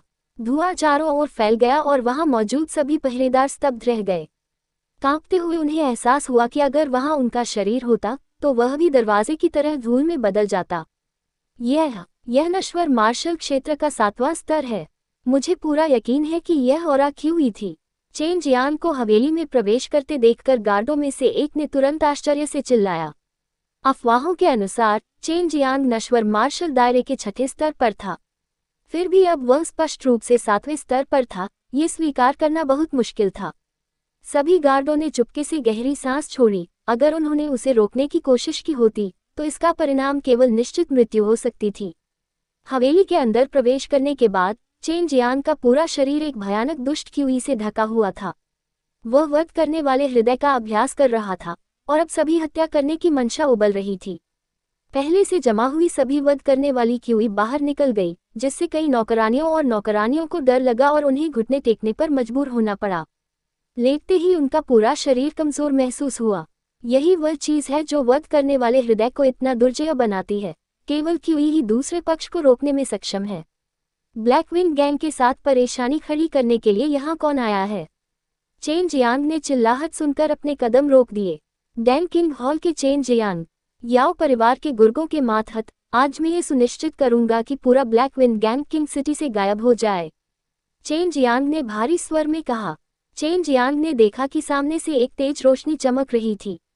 एक व्यक्ति तलवार लेकर काफी दूर से छलांग लगाकर उसके सिर पर निशाना साध रहा था। चेन जियांग ने बस तिरस्कार में नाक भान सिकुड़ी, हल्के से अपना हाथ हिलाया। उसके हाथ से एक नीला आभामंडल निकला जो प्रकाश की हुई आभा से भरपूर था। ये हवा में उछल रहे आदमी की ओर एक तेज गति से चलने वाले तारे की तरह चमका। कोई केवल एक विस्फोट की आवाज सुन सकता था। आदमी को रोने का मौका भी नहीं मिला, इससे पहले कि उसका पूरा शरीर अचानक खून की धुंध में बदल जाए। लाइटिंग और पावर बेहद भयावह है। हवा में बहते खून के धुंध और टूटे हुए ब्लेड को देखकर ब्लैकविंग गैंग के कई सदस्य डर गए। उनके लिए ऐसा भयावह हमला देखना पहली बार था। सिर्फ एक चाल से ब्लैकविंग गैंग के एक विशेषज्ञ को कुचल दिया गया। इसके अलावा हमले के बाद एक भी स्लेग नहीं बचा। चेन जियांग नश्वर मार्शल दायरे के 7वें स्तर पर है।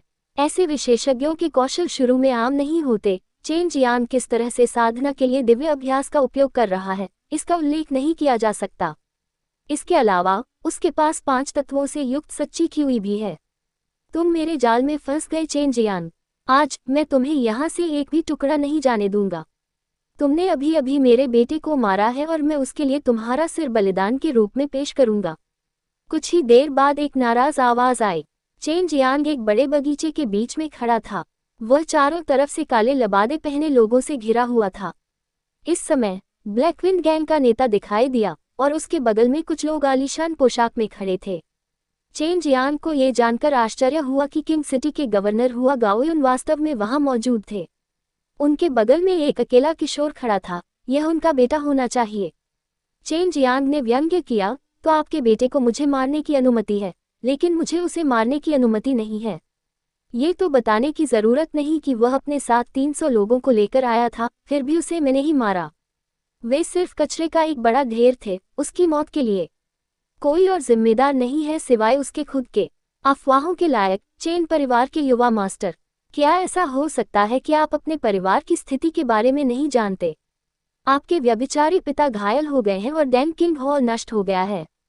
फिर भी आप वास्तव में यहाँ अपना चेहरा दिखाने की हिम्मत करते हैं। आप बस मौत की तलाश कर रहे हैं। गोल्डन हुआफू पहने एक मध्यम आयु वर्ग के व्यक्ति ने उपहास किया और पलटवार किया।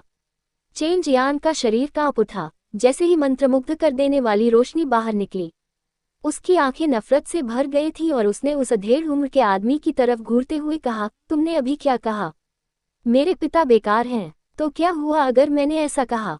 इस महान गुरु का नाम याद रखना, वांग युशान। मैं वांग परिवार का कुलपति हूँ, उस अधेड़ उम्र के व्यक्ति ने गर्व से कहा। वांग परिवार किंग सिटी के मार्शल आर्ट परिवारों में से एक है, लेकिन चेन जियान के मन में उनके बारे में कोई खास धारणा नहीं थी। लेकिन बदले में किंग सिटी के बाहर रहने वाले परिवार उनकी नज़र में भी नहीं आते, इसलिए स्वाभाविक रूप से उन्होंने चेन परिवार पर कोई ध्यान नहीं दिया। हंस, तो ये सिर्फ कुत्तों का परिवार था जो याओ परिवार के जूते चाट रहा था। मैं तुम्हें कोई खतरा भी नहीं मानता, चेन जियांग ने व्यंग्य किया। याओ परिवार की चापलूसी करने की कोशिश कर रहे इन तुच्छ परिवारों को देखकर उसे कोई आश्चर्य नहीं हुआ। छोटे कमीने, तुमने वांग परिवार का अपमान करने की हिम्मत कैसे की? मैं आज तुम्हें जरूर बर्बाद कर दूंगा। वांग यीशान गुस्से से भर गया। हालांकि चेन जियांग का भाषण बदसूरत था, फिर भी ये सच था। अध्याय 47 विनाश। वांग यीशान ने दहाड़ लगाए और उसके शरीर पर सुनहरी आभा छा गई। ऐसा लग रहा था जैसे उसका पूरा शरीर जल रहा हो।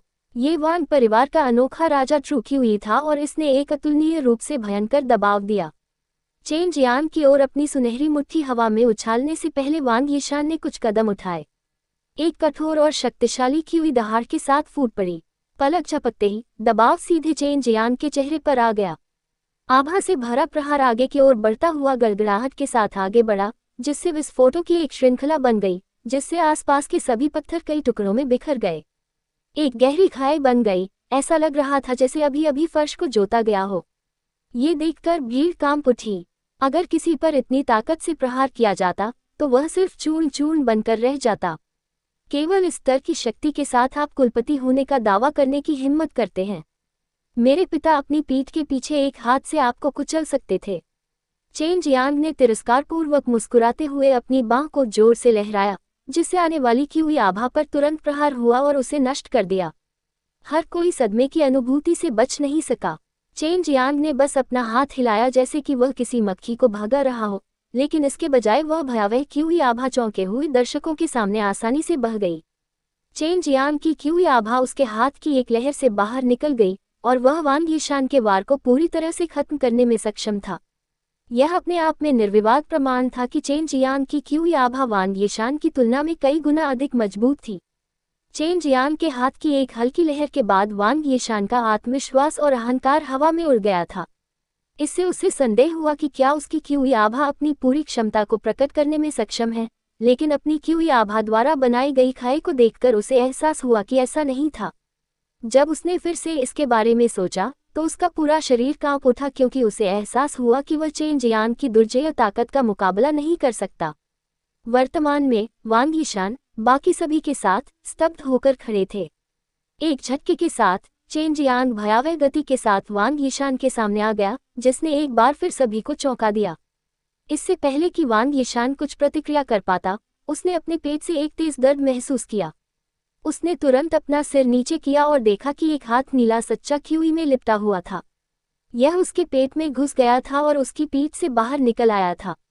आह! ट्रू क्यूई अभी भी उसकी बांह पर लिपटी हुई थी, जिससे उस क्रूर प्रहार से बचा हुआ एक भी खून का धब्बा नहीं दिख रहा था। अपने सामने पीली पड़ी वांग यीशान को देखते हुए चेन जियांग ने ठंडे स्वर में कहा, मेरी नज़रों से दूर हो जाओ।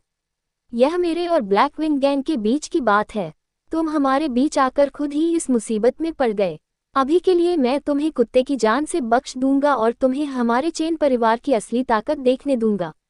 चेन जियांग की ताकत से वांग यीशान पूरी तरह से हैरान था। हालांकि उसका दिल आक्रोश से भर गया था, लेकिन उसने जवाब में कुछ भी कहने की हिम्मत नहीं की। अंत में वह अनिच्छा से रेंगता हुआ चला गया, क्योंकि कुछ लोग उसकी मदद के लिए आए और उसे ब्लैक विंग गैंग की हवेली से दूर ले गए। चेन जियांग ने अपनी नज़रें ब्लैक विंग गैंग के लीडर पर केंद्रित कर लीं। जैसे ही स्लॉटर क्यूई उसके पूरे शरीर से बाहर निकलने लगी, उसकी आंखों में नीली रोशनी चमकने लगी।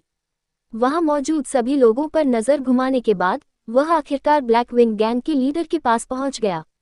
चेन जियांग ने ठंडे स्वर में कहा, अगर तुम किसी ऐसी चीज में दखल देते हो जो तुम्हें नहीं करनी चाहिए, तो जो कुछ भी होता है उसके लिए मुझे दोष मत दो।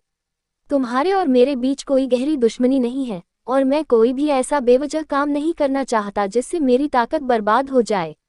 गवर्नर हुआ गयोन मॉर्टल मार्शल दायरे के 8वें स्तर का विशेषज्ञ था। हालांकि उसकी कुल ताकत वांग यिशान की तुलना में बहुत अधिक थी। जब उसने चेन जियांग के प्रदर्शन और कौशल को देखा तो हुआ गयोन बेहद उलझन में था। भले ही उसने चेन जियांग का सामना किया और किसी तरह जीत गया, हुआ गयोन को पूरा यकीन था कि वह इससे बिना किसी नुकसान के नहीं निकल पाएगा। ये स्पष्ट रूप से उसके लिए फायदेमंद नहीं होगा, और वह इस बात को स्पष्ट रूप से देख सकता था। अन्यथा वह कभी भी किंग सिटी का गवर्नर नहीं बन पाता। उसने देखा कि ब्लैक विंड गैंग के नेता ने एक युवा कीमियागर को अपमानित किया है जिसमें असीम क्षमता है। ये बिल्कुल भी इसके लायक नहीं था। यहाँ तक कि इस समीकरण में ये भी नहीं जोड़ा गया कि चेन परिवार के साथ खिलवाड़ नहीं किया जाना चाहिए। बिना किसी देरी के हुआ गाओयुन अपने बेटे को लेकर तुरंत चला गया। जहाँ तक ब्लैक विंड गैंग के नेता की बात है, वह चीजों की वर्तमान प्रगति को रोक नहीं सकता था। ऐसा इसलिए था क्योंकि वह पहले से ही जानता था कि आज के बाद किंग सिटी में ब्लैक विंड गैंग का अस्तित्व समाप्त हो जाएगा। वह केवल खड़ा होकर देख सकता था कि उसने जिन लोगों को आमंत्रित किया था वे एक एक करके चले गए। हालांकि वह बहुत क्रोधित था, लेकिन उसने हमला करने और उन्हें रुकने के लिए मजबूर करने की हिम्मत नहीं की। उस पर एक साथ हमला करो, वह सिर्फ एक व्यक्ति है। ब्लैक विंड गैंग के नेता ने चिल्लाते हुए कहा और एक लंबा काला भाला लेकर चेन जियांग की ओर दौड़ा। एक क्रोधित ड्रैगन की तरह चेन जियांग पागलों की तरह दहाड़ रहा था। जब शक्तिशाली क्यू आभा तरंगे चेन जियांग के उद्गम के रूप में बाहर की ओर लहरा रही थी, वे जहां भी गए केवल विनाश ही हुआ। ईंटें जो हवा के झोंके से गुजरी वे धूल में मिल गईं। बगीचे के भीतर फूल और पेड़ अचानक ऐसे दिखने लगे जैसे उन्हें हजारों ब्लेडों से काट दिया गया हो। बगीचे में मौजूद हर कोई बुरी तरह चीखने लगा और उनके साथ छिद्रों से खून बहने लगा। जैसे जैसे वे एक के बाद एक अंतहीन लूप में उभरने वाले निशानों से ढके हुए थे, पूरा समूह तेजी से जमीन पर गिर गया। चेन जियांग के इस कदम से ध्वनि हमले के साथ साथ आभा क्यूई की जोरदार मात्रा फूट पड़ी। हालांकि ऊर्जा की खपत बहुत ज्यादा थी, लेकिन हमले की शक्ति और सीमा भी उतनी ही आश्चर्यजनक थी। केवल ब्लैक विंड गैंग का नेता ही बचा था। उसके ब्लैक विंड गैंग के 1000 से ज्यादा सदस्य अब जमीन पर पड़े थे, मरे हुए।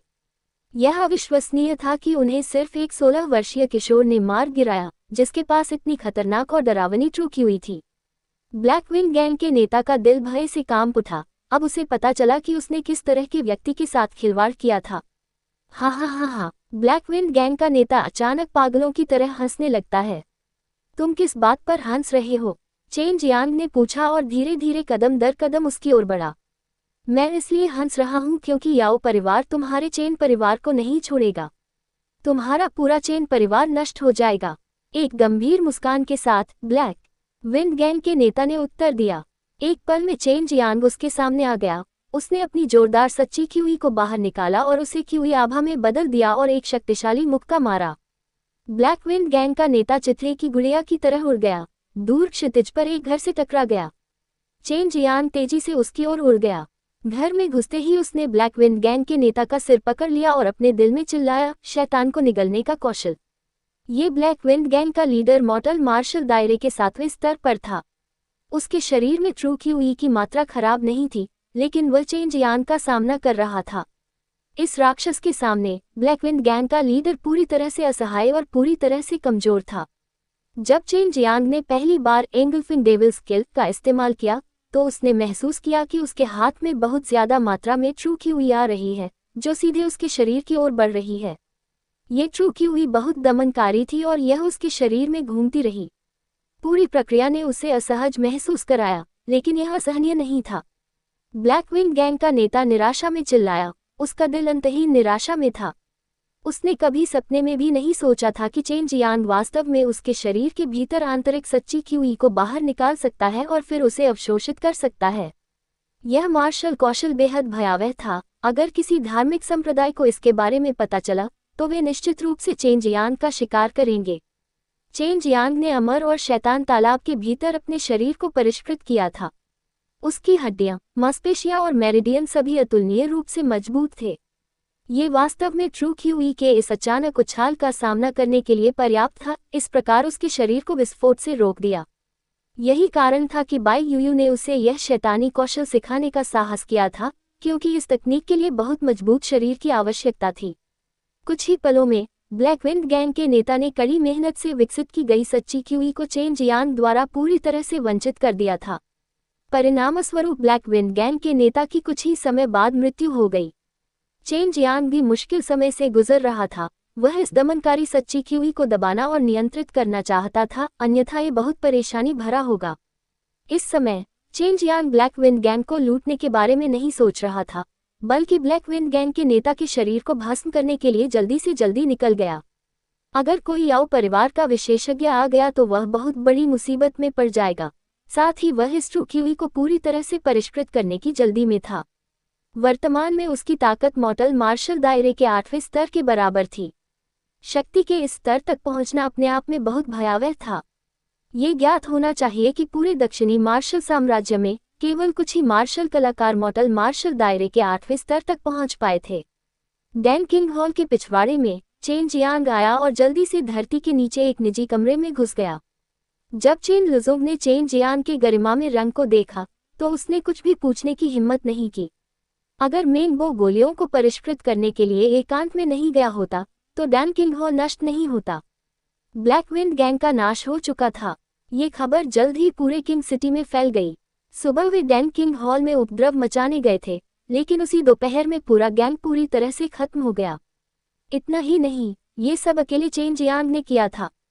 किंग सिटी के सभी निवासी चेन जियांग की ताकत से हैरान थे और इस समय उन्हें इस बात की नई समझ थी कि चेन जियांग कितना शक्तिशाली था। हालांकि बहुत से लोग मारे गए थे, लेकिन कोई भी इन बातों को संबोधित करने के लिए आगे नहीं आया, न ही वे हस्तक्षेप करना चाहते थे। हालांकि शाही महल में सम्राट था, फिर भी उन्होंने इन शक्तिशाली व्यक्तियों को भड़काने की हिम्मत नहीं की, क्योंकि वे इन मार्शल विशेषज्ञों की दुर्जयता के बारे में अच्छी तरह से जानते थे। अध्याय 48 दिव्य शक्ति क्षेत्र। हालांकि ब्लैक विंड गैंग का सफाया हो चुका था, लेकिन याओ परिवार में कोई हलचल नहीं थी। यह अच्छी तरह से ज्ञात था कि ब्लैक विंड गैंग याओ परिवार के गुलाम थे। कई लोगों ने अनुमान लगाया कि याओ परिवार आगामी किंग सिटी के मार्शल टूर्नामेंट की तैयारी में व्यस्त था, साथ ही अपने लापता याओ परिवार के बुजुर्ग और प्रतिभाशाली व्यक्ति की तलाश में भी व्यस्त था। डैन किंग हॉल को जल्दी ही उसकी पुरानी चमक वापस मिल गई और वह नए सिरे से शुरू होने के लिए तैयार था। ब्लैक विंड गैंग के खात्मे के बाद किंग सिटी के सभी नागरिक डैन किंग हॉल के शक्ति प्रदर्शन से हैरान थे। अब हर कोई गोलियां खरीदने के लिए डैन किंग हॉल में भाग रहा था, क्योंकि उनकी गोलियां याओ परिवार की गोलियों से कहीं ज्यादा सस्ती थी। जल्द ही उनकी डैन शॉप की बिक्री में भारी गिरावट आई। ज्यादातर ग्राहक मार्शल आर्टिस्ट थे जो न तो बहुत अमीर थे और न ही उनकी कोई बड़ी पृष्ठभूमि थी। वे डैन खरीदने और अपनी ताकत बढ़ाने के लिए पैसे कमाते थे, इसलिए वे बस वही चुनते थे जो सस्ते दाम पर बिकता था। ये तो बताने की जरूरत नहीं कि डैन किंग हॉल का प्रबंधन दक्षिणी मार्शल साम्राज्य के डैन किंग द्वारा किया जाता था, जिससे ये लोग अपनी खरीदारी को लेकर ज्यादा सहज महसूस करते थे। बिक्री का मुख्य हिस्सा निम्न श्रेणी के नश्वर स्तर के दान थे। केवल कुछ मध्यम श्रेणी के नश्वर स्तर के दान ही बिके, क्योंकि वे बहुत महंगे थे। उच्च श्रेणी के नश्वर स्तर के दान सबसे कम बिके, क्योंकि आम लोग इन दानों को नहीं खरीद सकते थे। क्योंकि डैन जियांग हर्बल मैनर लगातार सस्ती स्पिरिट जड़ी बूटियां उपलब्ध कराता था, इसलिए डैन किंग हॉल बहुत सारा पैसा बचाने में कामयाब रहा। साथ ही भले ही डैन किंग हॉल ने बहुत ज्यादा मुनाफा कमाया हो, लेकिन चेन जियांग को उसमें से कुछ भी नहीं चाहिए था और सारा पैसा डैन किंग हॉल के इस्तेमाल के लिए छोड़ दिया गया था। पूरा दिन बीत जाने के बाद भी चेन जियांग अभी भी उस सच्ची क्यूई को परिष्कृत कर रहा था जिसे उसने हाल ही में ब्लैक विंग गैंग के नेता से जबरन छीन लिया था। ये सच्ची क्यूई बहुत गंदी थी। इसे शुद्धतम रूप में बदलने के लिए चेन जियांग को कई अशुद्धियां निकालनी पड़ी। इस प्रक्रिया में बहुत समय लगा। चेन जियांग का डेंटियन ट्रू क्यूई से भरा हुआ था और वह वर्तमान में लगातार उस ट्रू क्यूई को संपीड़ित कर रहा था, जिससे उसके डेंटियन में अधिक से अधिक ट्रू क्यूई संग्रहित हो सके। साथ ही साथ वह नश्वर मार्शल क्षेत्र के 8वें स्तर में सेंध लगाने की कोशिश कर रहा था। ताई ची दिव्य व्यायाम का संचालन करते हुए चेन जियांग के डेंटियन में ताई ची यिन और यांग आरेख तेजी से घूमने लगा। सच्ची क्यूई लगातार ताइची आरेख में प्रवेश कर रही थी। फिर ये तेजी से 5 तत्वों में टूट गई और तेजी से 5 सच्ची क्यूई भंवरों में बदल गई। नश्वर मार्शल क्षेत्र का 8वां स्तर, दिव्य शक्ति का अनलॉक। इस स्तर पर व्यक्ति अपनी दिव्य भावना और सच्ची क्यूई को एक साथ जोड़ सकता है, जिसके परिणामस्वरूप सच्ची क्यूई अपनी स्वयं की आत्मा के साथ विकसित होती है और जो और भी अधिक शक्तिशाली होगी। उनकी आभा भी बहुत अधिक मजबूत हो जाएगी। नश्वर मार्शल क्षेत्र के 7वें स्तर की तुलना में तेजी से अधिक शक्तिशाली। 8वें स्तर पर आगे बढ़ने के लिए सबसे पहले व्यक्ति के पास सशक्त सच्ची क्यूई और एक मजबूत दिव्य भावना होनी चाहिए। चूंकि चेन जियांग ने ब्लैक विंग गैंग लीडर की सभी सच्ची क्यूई को पूरी तरह से अवशोषित कर लिया था, इसलिए इसमें कोई संदेह नहीं था कि चेन जियांग की कुल सच्ची क्यूई काफी सशक्त थी। साथ ही अमर और शैतान पूल में उसके शरीर को परिष्कृत करने के बाद उसकी आत्मा असाधारण रूप से मजबूत थी। चूंकि उसकी वर्तमान दिव्य भावना को कमजोर नहीं माना जा सकता था, जैसे ही वह अपनी दिव्य भावना और सच्ची क्यूई को एक साथ मिलाने की विधि को समझ लेता, वह सफलता प्राप्त करने में सक्षम हो जाता। नश्वर मार्शल क्षेत्र को 10 चरणों में विभाजित किया गया था और प्रत्येक सफलता के दौरान यह एक विशाल बंद द्वार को खोलने जैसा था। प्रत्येक चरण में इसे क्रूर बल के साथ खोलना पड़ता था। इसके लिए न केवल एक निश्चित मात्रा में शक्ति की आवश्यकता होती है, बल्कि व्यक्ति को कुछ खास तरकीबें भी समझनी पड़ती हैं। वर्तमान में चेन जियांग के पास पर्याप्त शक्ति थी, उसे बस ये समझने की जरूरत थी कि अपनी सच्ची क्यूई और दिव्य भावना को कैसे मिलाया जाए। जैसे ही वह ऐसा करता है, वह उस दरवाजे को खोल सकता है और नश्वर मार्शल क्षेत्र के 8वें स्तर में प्रवेश कर सकता है, जो दिव्य शक्ति का क्षेत्र है। ताइची दिव्य व्यायाम संचालित करके वह धीरे धीरे इस दिव्य व्यायाम के गहन रहस्यों को समझ रहा था। चेन जियांग की सच्ची क्यूई और दिव्य भावना धीरे धीरे एक साथ मिल गई। अदृश्य दिव्य भावना रंगीन सच्ची क्यूई के साथ मिल गई। ये दो शक्तिशाली ताकतें धीरे धीरे एक साथ मिल गईं, जैसे कि चेन जियांग के शरीर में कुछ फट गया हो। अंतहीन शक्ति लगातार एक स्थिर धारा में उभरी और उसके मेरिडियन, मांसपेशियों और हड्डियों को प्रभावित करने के लिए आगे बढ़ती रही। तब चेन जियांग के दिमाग में अचानक एक आवाज गूंजी। ऐसा लगा जैसे कोई भारी दरवाजा अभी अभी खोला गया हो।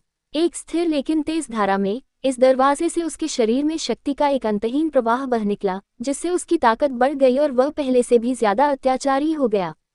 जैसे ही चेन जियांग ने अपनी आंखें खोली, 2 सफेद किरणें निकली और उसके शरीर पर छाई सुनहरी धुंध धीरे धीरे छंटने लगी। इस समय उसकी आंखें साफ हो गईं। वह जमीन पर उड़ते छोटे छोटे धूल के कणों को साफ साफ देख सकता था।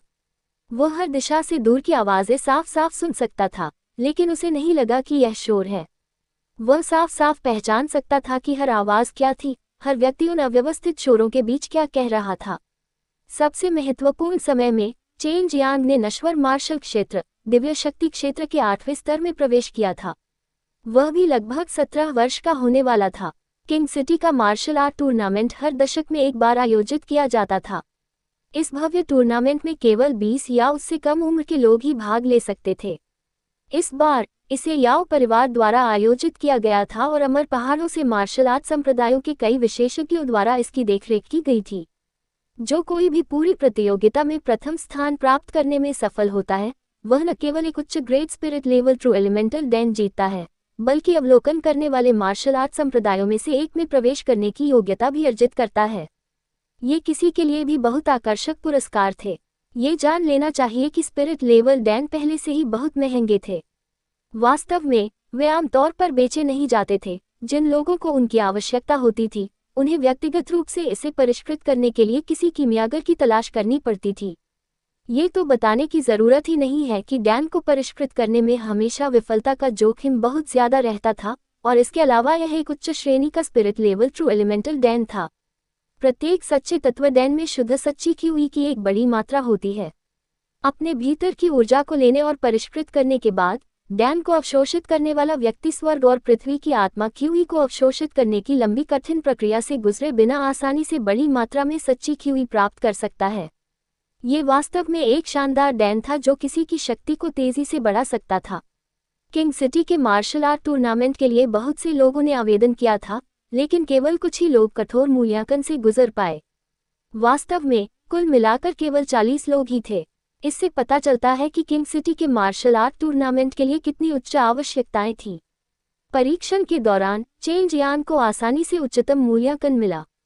उसकी मुट्ठी ने वास्तव में ताकत मापने वाले पत्थर को चूर्ण कर दिया था। यहाँ तक कि पत्थर भी उसकी असली शक्ति को मापने में असमर्थ था।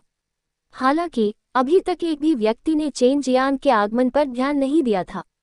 याओ परिवार का मैदान पहाड़ और समुद्र जैसा था, जिसमें मानवों का समूह था, जिसमें 6 फीट ऊंचे और 20 फीट व्यास वाले गोल मार्शल स्टेज के चारों ओर लोगों का एक बड़ा समुद्र था। भीड़ के ऊपर कुल 29 लड़के और लड़कियां खड़े थे। चेन जियांग अभी भी कहीं नजर नहीं आ रहा था। मैंने सुना है कि 2 दिन पहले उसने ब्लैक विंड गैंग को नष्ट कर दिया था। क्या ऐसा हो सकता है कि वह घायल हो गया हो और नहीं आ सकता? भीड़ के अंदर से एक व्यक्ति की आवाज सुनाई दे रही थी।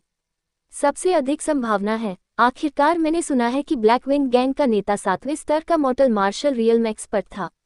इसके अलावा चेन जियांग काफी युवा है। ये बहुत संभावना है कि वे परस्पर घायल हुए थे, एक अन्य व्यक्ति ने उत्तर दिया। हाँ, पिछले 2 दिनों में किसी ने भी चेन जियांग को डैन किंग हॉल में नहीं देखा है। ऐसा लगता है कि वह वास्तव में नहीं आ सकता। बहुत अफसोस की बात है, एक आदमी ने आह भरी। टूर्नामेंट देख रहे सभी लोग चेन जियांग के आने की उम्मीद कर रहे थे, लेकिन वह नहीं आया। बहुत से लोग बहुत निराश थे, जिससे मंच पर मौजूद घमंडी समूह बहुत दुखी हो गया। ऐसा इसलिए था क्योंकि दर्शकों को लगा कि चेन जियांग आएगा और आसानी से पहला स्थान प्राप्त कर लेगा। जब सभी लोग चेन जियांग के बारे में बात कर रहे थे, तो काले कपड़े पहने, तलवार जैसी भौं और चमकदार तारों भरी आंखों वाला एक व्यक्ति दृढ़ निश्चय के साथ मंच की सीढ़ियों तक आया। शांत और सुंदर लड़के को धीरे धीरे मंच पर आते देख पूरा मैदान शांत हो गया और फिर चीखों की लहरें फूट पड़ी। चेन जियांग आखिरकार आ गया, जिससे पूरी भीड़ उत्साहित हो गई। मंच पर अब 40 लड़के लड़कियां थे, फिर भी चेन जियांग ने अपने पहनावे के कारण उन सभी को पीछे छोड़ दिया। बहुत ही आम काली चड्डी, बाकी सभी आलीशान कपड़े पहने हुए थे। फिर भी स्वभाव और शारीरिक बनावट दोनों में वे चेन जियांग की तुलना में बहुत कमतर थे। चेन जियांग एक बहुत ही परिपक्व और स्थिर व्यक्ति की तरह दिख रहा था। उसके चेहरे पर हल्की सी मुस्कान थी। कुल मिलाकर अन्य लड़के और लड़कियों का रवैया बहुत ही ऊंचा और शक्तिशाली था। उनके चेहरे पर गर्व की झलक थी और वे ऐसा व्यवहार कर रहे थे जैसे भीड़ उनके नीचे हो। इससे देखने वाले सभी लोग नाखुश थे। तुलनात्मक रूप से चेन जियांग को देखने वाले सभी लोग सहज महसूस कर रहे थे। अध्याय 49 लेंग यूलान। चेन जियांग ने अभी अभी मॉर्टल मार्शल दायरे के 8वें स्तर में प्रवेश किया था और उसकी दिव्य भावना पहले से ही काम आ रही थी। वह बता सकता था कि टूर्नामेंट के मंच पर मॉर्टल मार्शल दायरे के 7वें स्तर के 2 विशेषज्ञ थे, जिनमें से एक लगभग 20 साल का लड़का था जो एक चमकदार सुनहरी आभा में लिपटा हुआ था। दूसरी लड़की बहुत सुंदर थी, जिसके मुलायम सफेद बाल थे और पोनीटेल में बंधे हुए थे। दुबली पतली, वह बहुत सुंदर और परिपक्व दिख रही थी, फिर भी ठंडी और घमंडी भी। दरअसल उसने चेन जियांग जैसे ही कपड़े पहने थे, काली चड्डी जो उसके बिल्कुल हॉट फिगर को दर्शा रही थी। हालांकि उसके पहनावे की गुणवत्ता चेन जियांग के कपड़ों से कहीं ज्यादा थी। ये लड़की अपने अजीब सफेद बालों, परिपक्व दिखने, सेक्सी फिगर और बेहद खूबसूरत लेकिन ठंडे और गर्वित चेहरे की वजह से बहुत ध्यान आकर्षित कर रही थी। यहाँ तक कि चेन जियांग ने भी कई बार उसकी ओर देखा। नियमों की घोषणा की जा रही है। पहला राउंड आज होगा। 40 लोगों को 5-5 के 8 समूहों में विभाजित किया जाएगा। प्रत्येक समूह का विजेता क्वार्टर फाइनल में जाएगा। एक बूढ़ा आदमी चिल्लाया। वह याओ परिवार का एक बुजुर्ग था। एक समय में 5 लोग मंच पर लड़ेंगे। आखिरी व्यक्ति जो खड़ा रहेगा वह समूह का विजेता होगा और आगे बढ़ेगा। नियम काफी सामान्य थे। 5 लोग मंच पर एक दूसरे से लड़ते थे, एक एक करके एक दूसरे को खत्म करते थे तथा अंत में बचे रहने वाले को विजेता घोषित किया जाता था। याओ परिवार के बुजुर्ग ने मुख्य रूप से टूर्नामेंट के नियमों को समझाते हुए कहा कि उन्हें गंदी चालें और रणनीति का उपयोग करने की अनुमति है, लेकिन हत्या करने की अनुमति नहीं है। इसके बाद 8 समूह जल्द ही बन गए और चेन जियांग को 7वें स्तर के नश्वर मार्शल क्षेत्र के 2 अभ्यासियों में से किसी के साथ समूहीकृत नहीं किया गया। उसके समूह में 4 लड़के थे, जिनमें से प्रत्येक की उम्र लगभग 19 से 20 वर्ष थी और वे 6ठे नश्वर मार्शल क्षेत्र के शिखर पर थे। ऐसा लग रहा था कि वे अगले स्तर पर पहुंचने वाले थे। चेन जियांग ने अनुमान लगाया कि याओ परिवार ने जानबूझकर उसे टूर्नामेंट के पहले दौर में बाहर करने के लिए ऐसे समूह में रखा था। इस समय चेन जियांग ने 2 7वें स्तर के नश्वर मार्शल क्षेत्र के अभ्यासियों की पहचान भी सीखी। लड़की का नाम लेंग यूलान था और वह दक्षिणी मार्शल साम्राज्य के एक प्रसिद्ध जनरल की बेटी थी। फिर भी अपने परिपक्व रूप के बावजूद वह केवल 14 वर्ष की थी, इसने चेन जियांग को चुपके से झल्लाहट में डाल दिया। दूसरे किशोर का नाम सोंग नानमिंग था। वह सम्राट का सबसे बड़ा बेटा था। मूल रूप से वह दक्षिणी मार्शल साम्राज्य का राजकुमार था। इस साल वह 20 साल का हो गया था और नश्वर मार्शल क्षेत्र के 7वें स्तर के शिखर पर था। अंतर्निहित प्रतिभा भी अच्छी थी, लेकिन चेन जियांग की राय में ये लिंग यूलान की तुलना में अभी भी खराब थी, क्योंकि वह केवल 14 साल की थी। चेन जियांग का समूह सबसे आखिरी में लड़ने वाला था, लेकिन सबसे असंतुलित भी था। न केवल चेन जियांग केवल 16 वर्ष का था, बल्कि समूह के अन्य सदस्य 19 या 20 वर्ष के थे। हर कोई देख सकता था कि यह जानबूझकर किया गया था। अगर यह आमने सामने होता तो चेन जियांग के जीतने की सबसे अधिक संभावना होती। लेकिन अगर सभी 5 लोग इस हाथापाई में लड़ते तो चेन जियांग की हार हो सकती थी। अगर यह पहले होता, जब चेन जियांग सिर्फ मॉर्टल मार्शल दायरे के 7वें स्तर पर था, तो वह शायद थोड़ा चिंतित होता। लेकिन अब वह मॉर्टल मार्शल दायरे के 8वें स्तर पर था और उसके पास बहुत ज्यादा ताकत थी। जमीन पर अपने पैरों को पटकने से ही उसके पैर पूरे मैदान को हिला सकते थे। साथ ही दिव्य व्यायाम और उसके 5 तत्वों ट्रू क्यूई के साथ उसकी ताकत 9वें स्तर के मॉर्टल मार्शल दायरे के योद्धा के बराबर थी। चेन जियांग को वास्तव में उम्मीद नहीं थी कि वह 7वें स्तर में प्रवेश करने के कुछ ही दिनों बाद नश्वर मार्शल दायरे के 8वें स्तर पर पहुंच जाएगा। ये सब शैतान को निगलने का कौशल की बदौलत था जो उसे बाय यूयू ने सिखाया था। उस समय उसने शैतान कौशल के खतरनाक लालच को भी समझा। चेन जियांग दर्शकों के बीच खड़ा था, टूर्नामेंट के मंच पर पहले 5 लोगों को लड़ते हुए देख रहा था। वह उनकी संबंधित लड़ाई शैलियों को देख रहा था और जब भी वे अपने मार्शल कौशल का प्रदर्शन करते थे तो उसकी आंखें चमक उठती थीं। वह अपनी असाधारण दिव्य भावना के कारण उनके मेरिडियन में बहने वाली सच्ची क्यूई को स्पष्ट रूप से देख सकता था। इस प्रकार चेन जियांग के लिए सामान्य लोगों के विपरीत उनकी तकनीकों को चुराना और सीखना आसान था। यह ऐसी चीज थी जिसे वह आसानी से नकल कर सकता था और भविष्य में उपयोग कर सकता था। सभी 5 लोग मंच के केंद्र के पास सिमटे हुए थे। कोई भी किनारे के पास लड़ना नहीं चाहता था, क्योंकि जैसे ही कोई बाहर निकलता है वह बाहर हो जाता है। इस समय वे मंच के बीच में अराजक तरीके से लड़ रहे थे। इस तरह की अराजक लड़ाई के लिए एक व्यक्ति के पास एक निश्चित ताकत और सहन शक्ति भी होनी चाहिए ताकि वह लंबे समय तक टिक सके और आखिरी व्यक्ति के रूप में खड़ा रह सके। कभी कभी एक व्यक्ति खुद को अन्य सभी 4 लड़ाकों का सामना करते हुए पाता था। इसके अलावा वे सभी एक साथ हमला करते और दूसरों का विरोध करते थे। इन तथ्यों से प्रतिभागियों की मार्शल कौशल का उपयोग करने और उसका जवाब देने की क्षमता देखी जा सकती है। हालांकि जब भी वे 5 लोग अपने मार्शल कौशल का प्रदर्शन करते थे तो दर्शक हैरानी और प्रशंसा से भर उठते थे, लेकिन चेन जियांग को घृणा के अलावा कुछ भी महसूस नहीं होता था। हालांकि वे आकर्षक थे, लेकिन उनमें बहुत सारी कमियां थीं, इसलिए उन्होंने उन्हें चुराने और सीखने की कोशिश नहीं की। पहला राउंड जल्दी ही खत्म हो गया। विजेता की ताकत अच्छी थी। जोरदार ट्रू क्यूई के साथ वह तब तक टिका रहा जब तक कि वह आखिरी व्यक्ति नहीं रह गया। बाकी 4 हारे नहीं, बल्कि उन्हें पीछे हटना पड़ा क्योंकि उनकी ट्रू क्यूई पूरी तरह खत्म हो चुकी थी। ये लड़के और लड़कियां नश्वर मार्शल दायरे के 6ठे स्तर पर थे। कई लोगों की नज़र में वे प्रतिभाशाली और काफी शक्तिशाली थे, लेकिन चेन जियांग जानता था कि उनकी बुनियादी बातें अच्छी नहीं थीं, उनकी नींव अस्थिर थी। उनकी सच्ची क्यूई पर्याप्त रूप से सशक्त या शुद्ध नहीं थी। हालांकि उनके मार्शल कौशल अच्छे थे, लेकिन वे अपने मार्शल कौशल की पूरी शक्ति को उजागर करने में सक्षम नहीं थे और उनकी सटीकता भी भयानक थी। ठीक है, मुझे लगता है कि वे बहुत ज्यादा सुरक्षित हैं। उनके पूरे जीवन में उन्हें खजाने की तरह माना गया है और उनके परिवारों ने उनका समर्थन किया है। उन्हें सच्चे अभ्यास की कड़वाहट का सामना नहीं करना पड़ा है। चेन जियांग ने अपने दिल में ठंडे स्वर में कहा। हालांकि बहुत से लोग उसके जैसा अभ्यास नहीं कर सकते थे। जब तक कि चांद ढलना शुरू नहीं हो जाता तब तक वे कड़वाहट से अभ्यास करते रहे। अगला दौर दक्षिणी मार्शल साम्राज्य के क्राउन प्रिंस सोंग नानमिंग का था। वह नश्वर मार्शल दायरे के 7वें स्तर पर एक मार्शल कलाकार था, लेकिन अन्य केवल 6ठे स्तर पर थे। वास्तव में दौर की शुरुआत में 2 लोग विस्फोट से जल्दी से नीचे गिर गए। सोंग नानमिंग ने फिर नश्वर मार्शल दायरे के 7वें स्तर पर होने का फायदा उठाते हुए अन्य 2 को तेजी से मात दी। उसके जीतने के बाद पूरे दर्शकों ने उत्साह से जयकारे लगाए। इसके बाद महान जनरल की बेटी लेंग यूलान की बारी थी। जब वह मंच पर आई तो दर्शकों में से कई पुरुषों की सांसें थम सी गईं क्योंकि वे उसकी आकृति को वासना से देखते रहे। लेंग युलान ने काली चड्डी पहनी हुई थी। उसकी पतली पतली और लचीली टांगों के साथ उसका रूप वास्तव में उसकी उम्र से मेल नहीं खाता था। परिपक्व और सुंदर शरीर से एक ठंडा और गर्वित स्वभाव झलकता था। किसी के लिए भी यह कल्पना करना कठिन था कि यह लड़की केवल 14 वर्ष की थी। इस लड़की की सच्ची की हुई बहुत अजीब है। चेन जियांग ने भौहें सिकोड़ी और फुसफुसाया। सू मेयाओ ने उत्तर दिया, इस लड़की के पास अग्नि बर्फ नस है।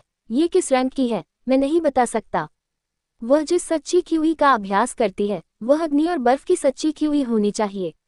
जब ये दो विपरीत प्रकार की सच्ची की हुई एक साथ मिलती हैं तो वे इस तरह बन जाती हैं, अजीब और अप्रत्याशित।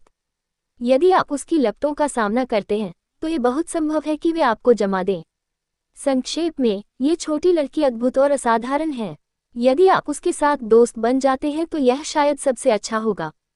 चेन जियांग की पुतलियां सिकुड़ गईं। मंच पर उस परिपक्व और आकर्षक व्यक्ति को देखकर वह मन ही मन चौंक गया। कोई व्यक्ति जो सू मेयाओ की स्वीकृति प्राप्त कर सकता है वह निश्चित रूप से साधारण नहीं होगा। शुरू करना। जैसे ही आवाज धीमी हुई, लेंग युलान अचानक एक काली छाया में बदल गई और मंच के चारों ओर दौड़ने लगी। ऐसा लग रहा था कि वह किसी लंबे काले भूत जैसी चीज को घसीट रही थी। उसकी गति इतनी तेज थी कि दर्शक आश्चर्य में अपनी जीभ चटकाने लगे। वे अकेले नहीं थे, मंच पर मौजूद 4 पुरुष भी दंग रह गए थे। चेन जियांग की भौहें सिकुड़ गईं, यहाँ तक कि वह लेंग युलान के सुंदर लेकिन गंभीर चेहरे को भी मुश्किल से पहचान पाया।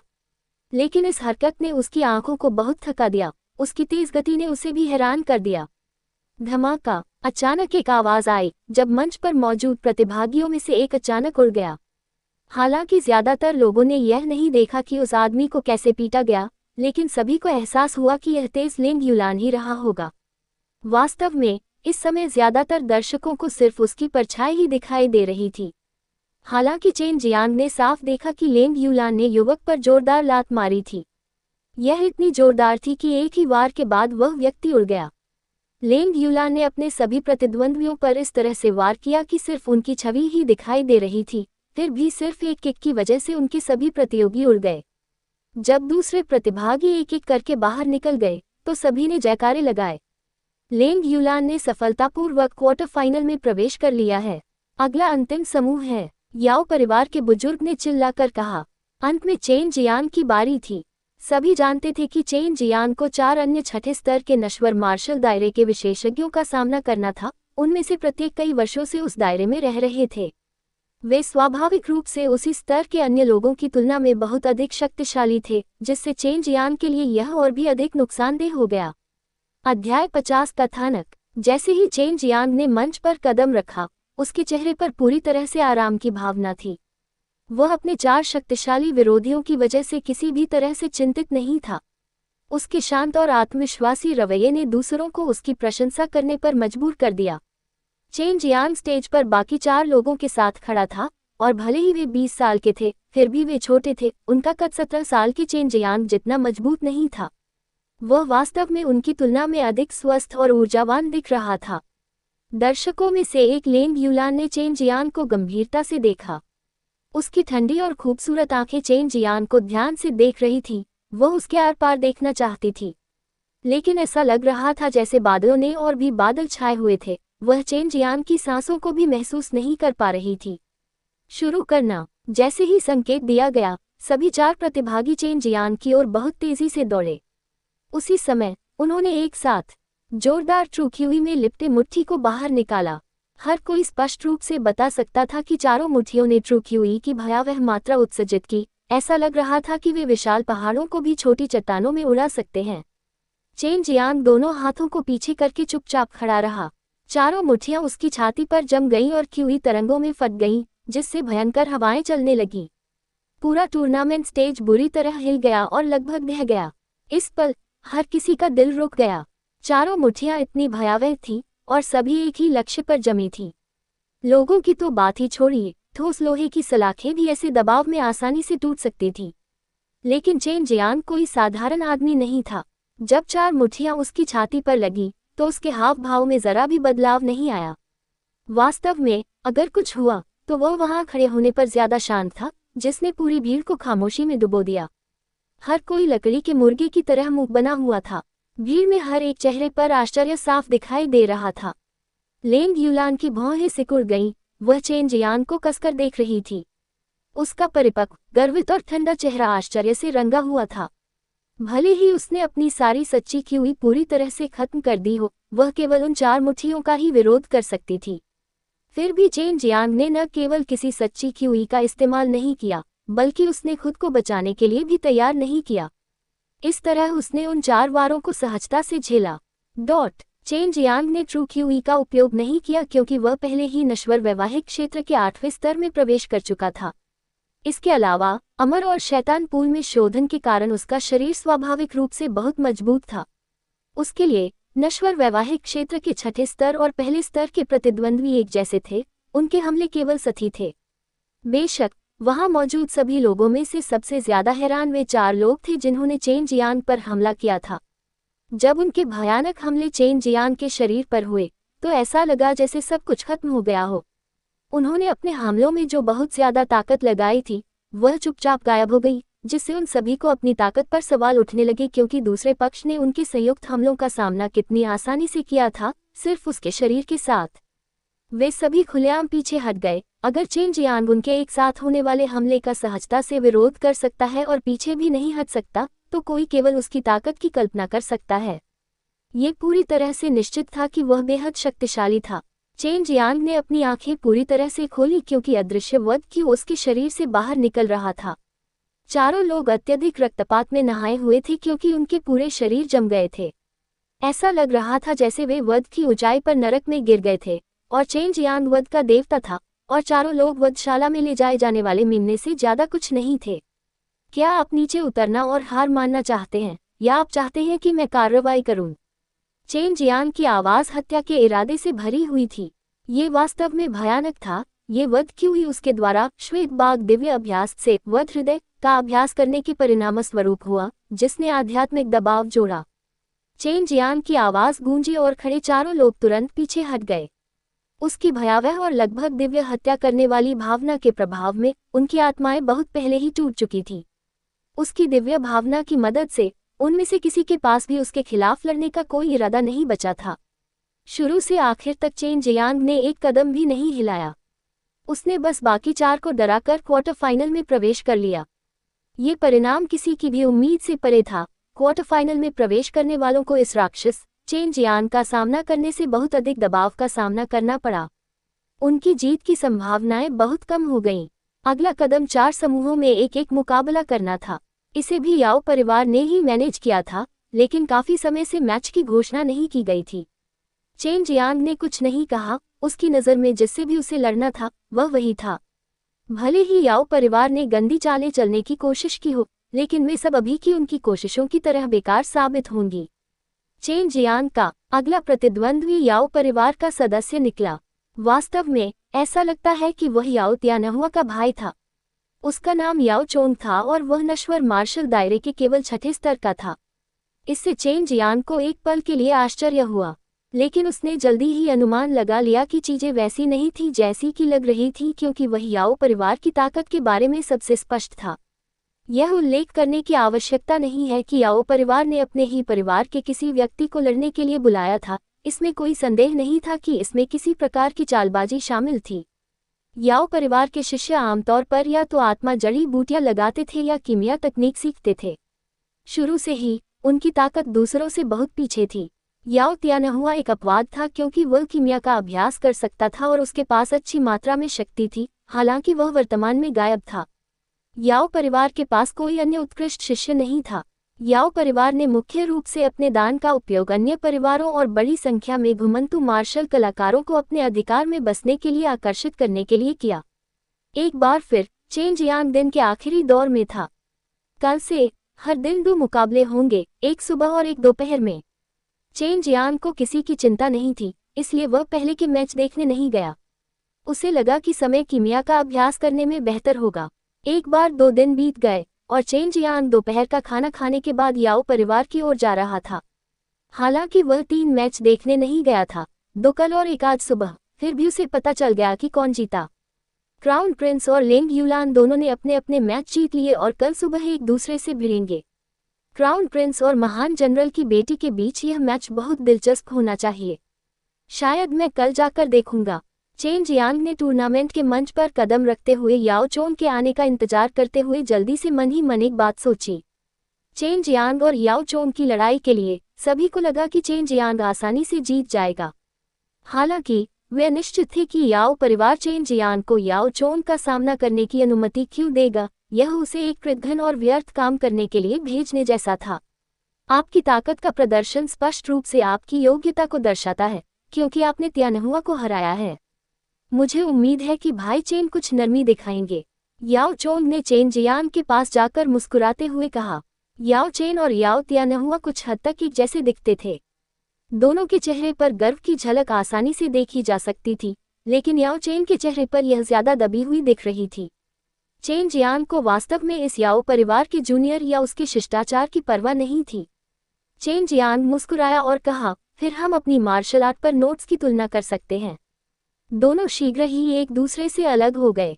शुरू करना। जैसे ही संकेत दिया गया, चेन जियांग ने याओ चोंग की आंखों में क्रूरता और चालाकी का भाव देखा। चेन जियांग अपने दिल में थोड़ा हैरान था, लेकिन जानता था कि आगे कुछ गंदी चाल चल रही है। याओ चोंग ने पहल करते हुए चेन जियांग की ओर छलांग लगाई। याओ चोंग की दोनों मुठ्ठियां गर्म लिपटों में लिपटी हुई थीं, जो एक जोरदार और झुलसाने वाली गर्म सच्ची ची के साथ उभर रही थी। अपनी ओर मुक्का आता देख चेन जियांग तुरंत बचने के लिए आगे बढ़ा, लेकिन उसी क्षण उसका पूरा शरीर अचानक शिथिल हो गया और वह अपनी जरा सी भी ताकत नहीं लगा पाया। वह अपनी सच्ची ची को हिलाने में भी असमर्थ था, जिससे उसका दिल सदमे से उछल पड़ा। याओ चोंग का चेहरा अचानक क्रूर हो गया और उसने भारी आवाज में कहा, चेन जियांग, तुम खत्म हो चुके हो। उसकी दोनों जलती हुई मुठ्ठियां चेन जियांग के शरीर पर गिर पड़ीं और उसे पागलों की तरह मारने लगीं। पलक झपकते ही उसकी छाती और सिर उन हिंसक मुठ्ठियों से कुचल दिए गए। ये कमीना, वो वास्तव में नश्वर मार्शल दायरे के 7वें स्तर पर है। चेन जियांग को उम्मीद नहीं थी कि याओ चोंग ने अपनी ताकत इतनी गहराई से छिपाई है। फिर भी जिस बात पर चेन जियांग सबसे ज्यादा नाराज था, वही याओ चोंग द्वारा इस्तेमाल की गई घृणित चाल थी, जिसके परिणामस्वरूप चेन जियांग का शरीर कमजोर हो गया और वह अपनी सच्ची क्यूई को जुटाने में असमर्थ हो गया। दुर्भाग्य से चेन जियांग का शरीर पत्थर से भी ज्यादा मजबूत माना जा सकता है। 7वें मॉर्टल मार्शल रियल्म विशेषज्ञ द्वारा बिना किसी बचाव के मारे जाने के बावजूद वह अभी भी गंभीर रूप से घायल नहीं हुआ था, जिससे याओ चोंग बहुत डर गया था। जब आप मुझसे बात कर रहे थे, तो आपने अपने मुंह से एक गंधहीन और रंगहीन जहर छोड़ा, जिससे मेरी मेरिडियन लकवाग्रस्त हो गई, जिससे मैं अपनी सच्ची क्यूई को ठीक से नहीं हिला सकता। चेन जियांग ने फुसफुसाया, जबकि उसकी स्पष्ट और शांत आंखें सीधे याओ चोंग पर देख रही थीं। याओ चोंग को उम्मीद नहीं थी कि उसके प्रतिद्वंद्वी को इतनी जल्दी पता चल जाएगा कि उसने किस विधि का इस्तेमाल किया है, लेकिन उसने चेन जियांग के बयान की पुष्टि या खंडन नहीं किया। इसके बजाय उसने उस पर और भी अधिक क्रूरता और पागलपन के साथ हमला करने का प्रयास किया।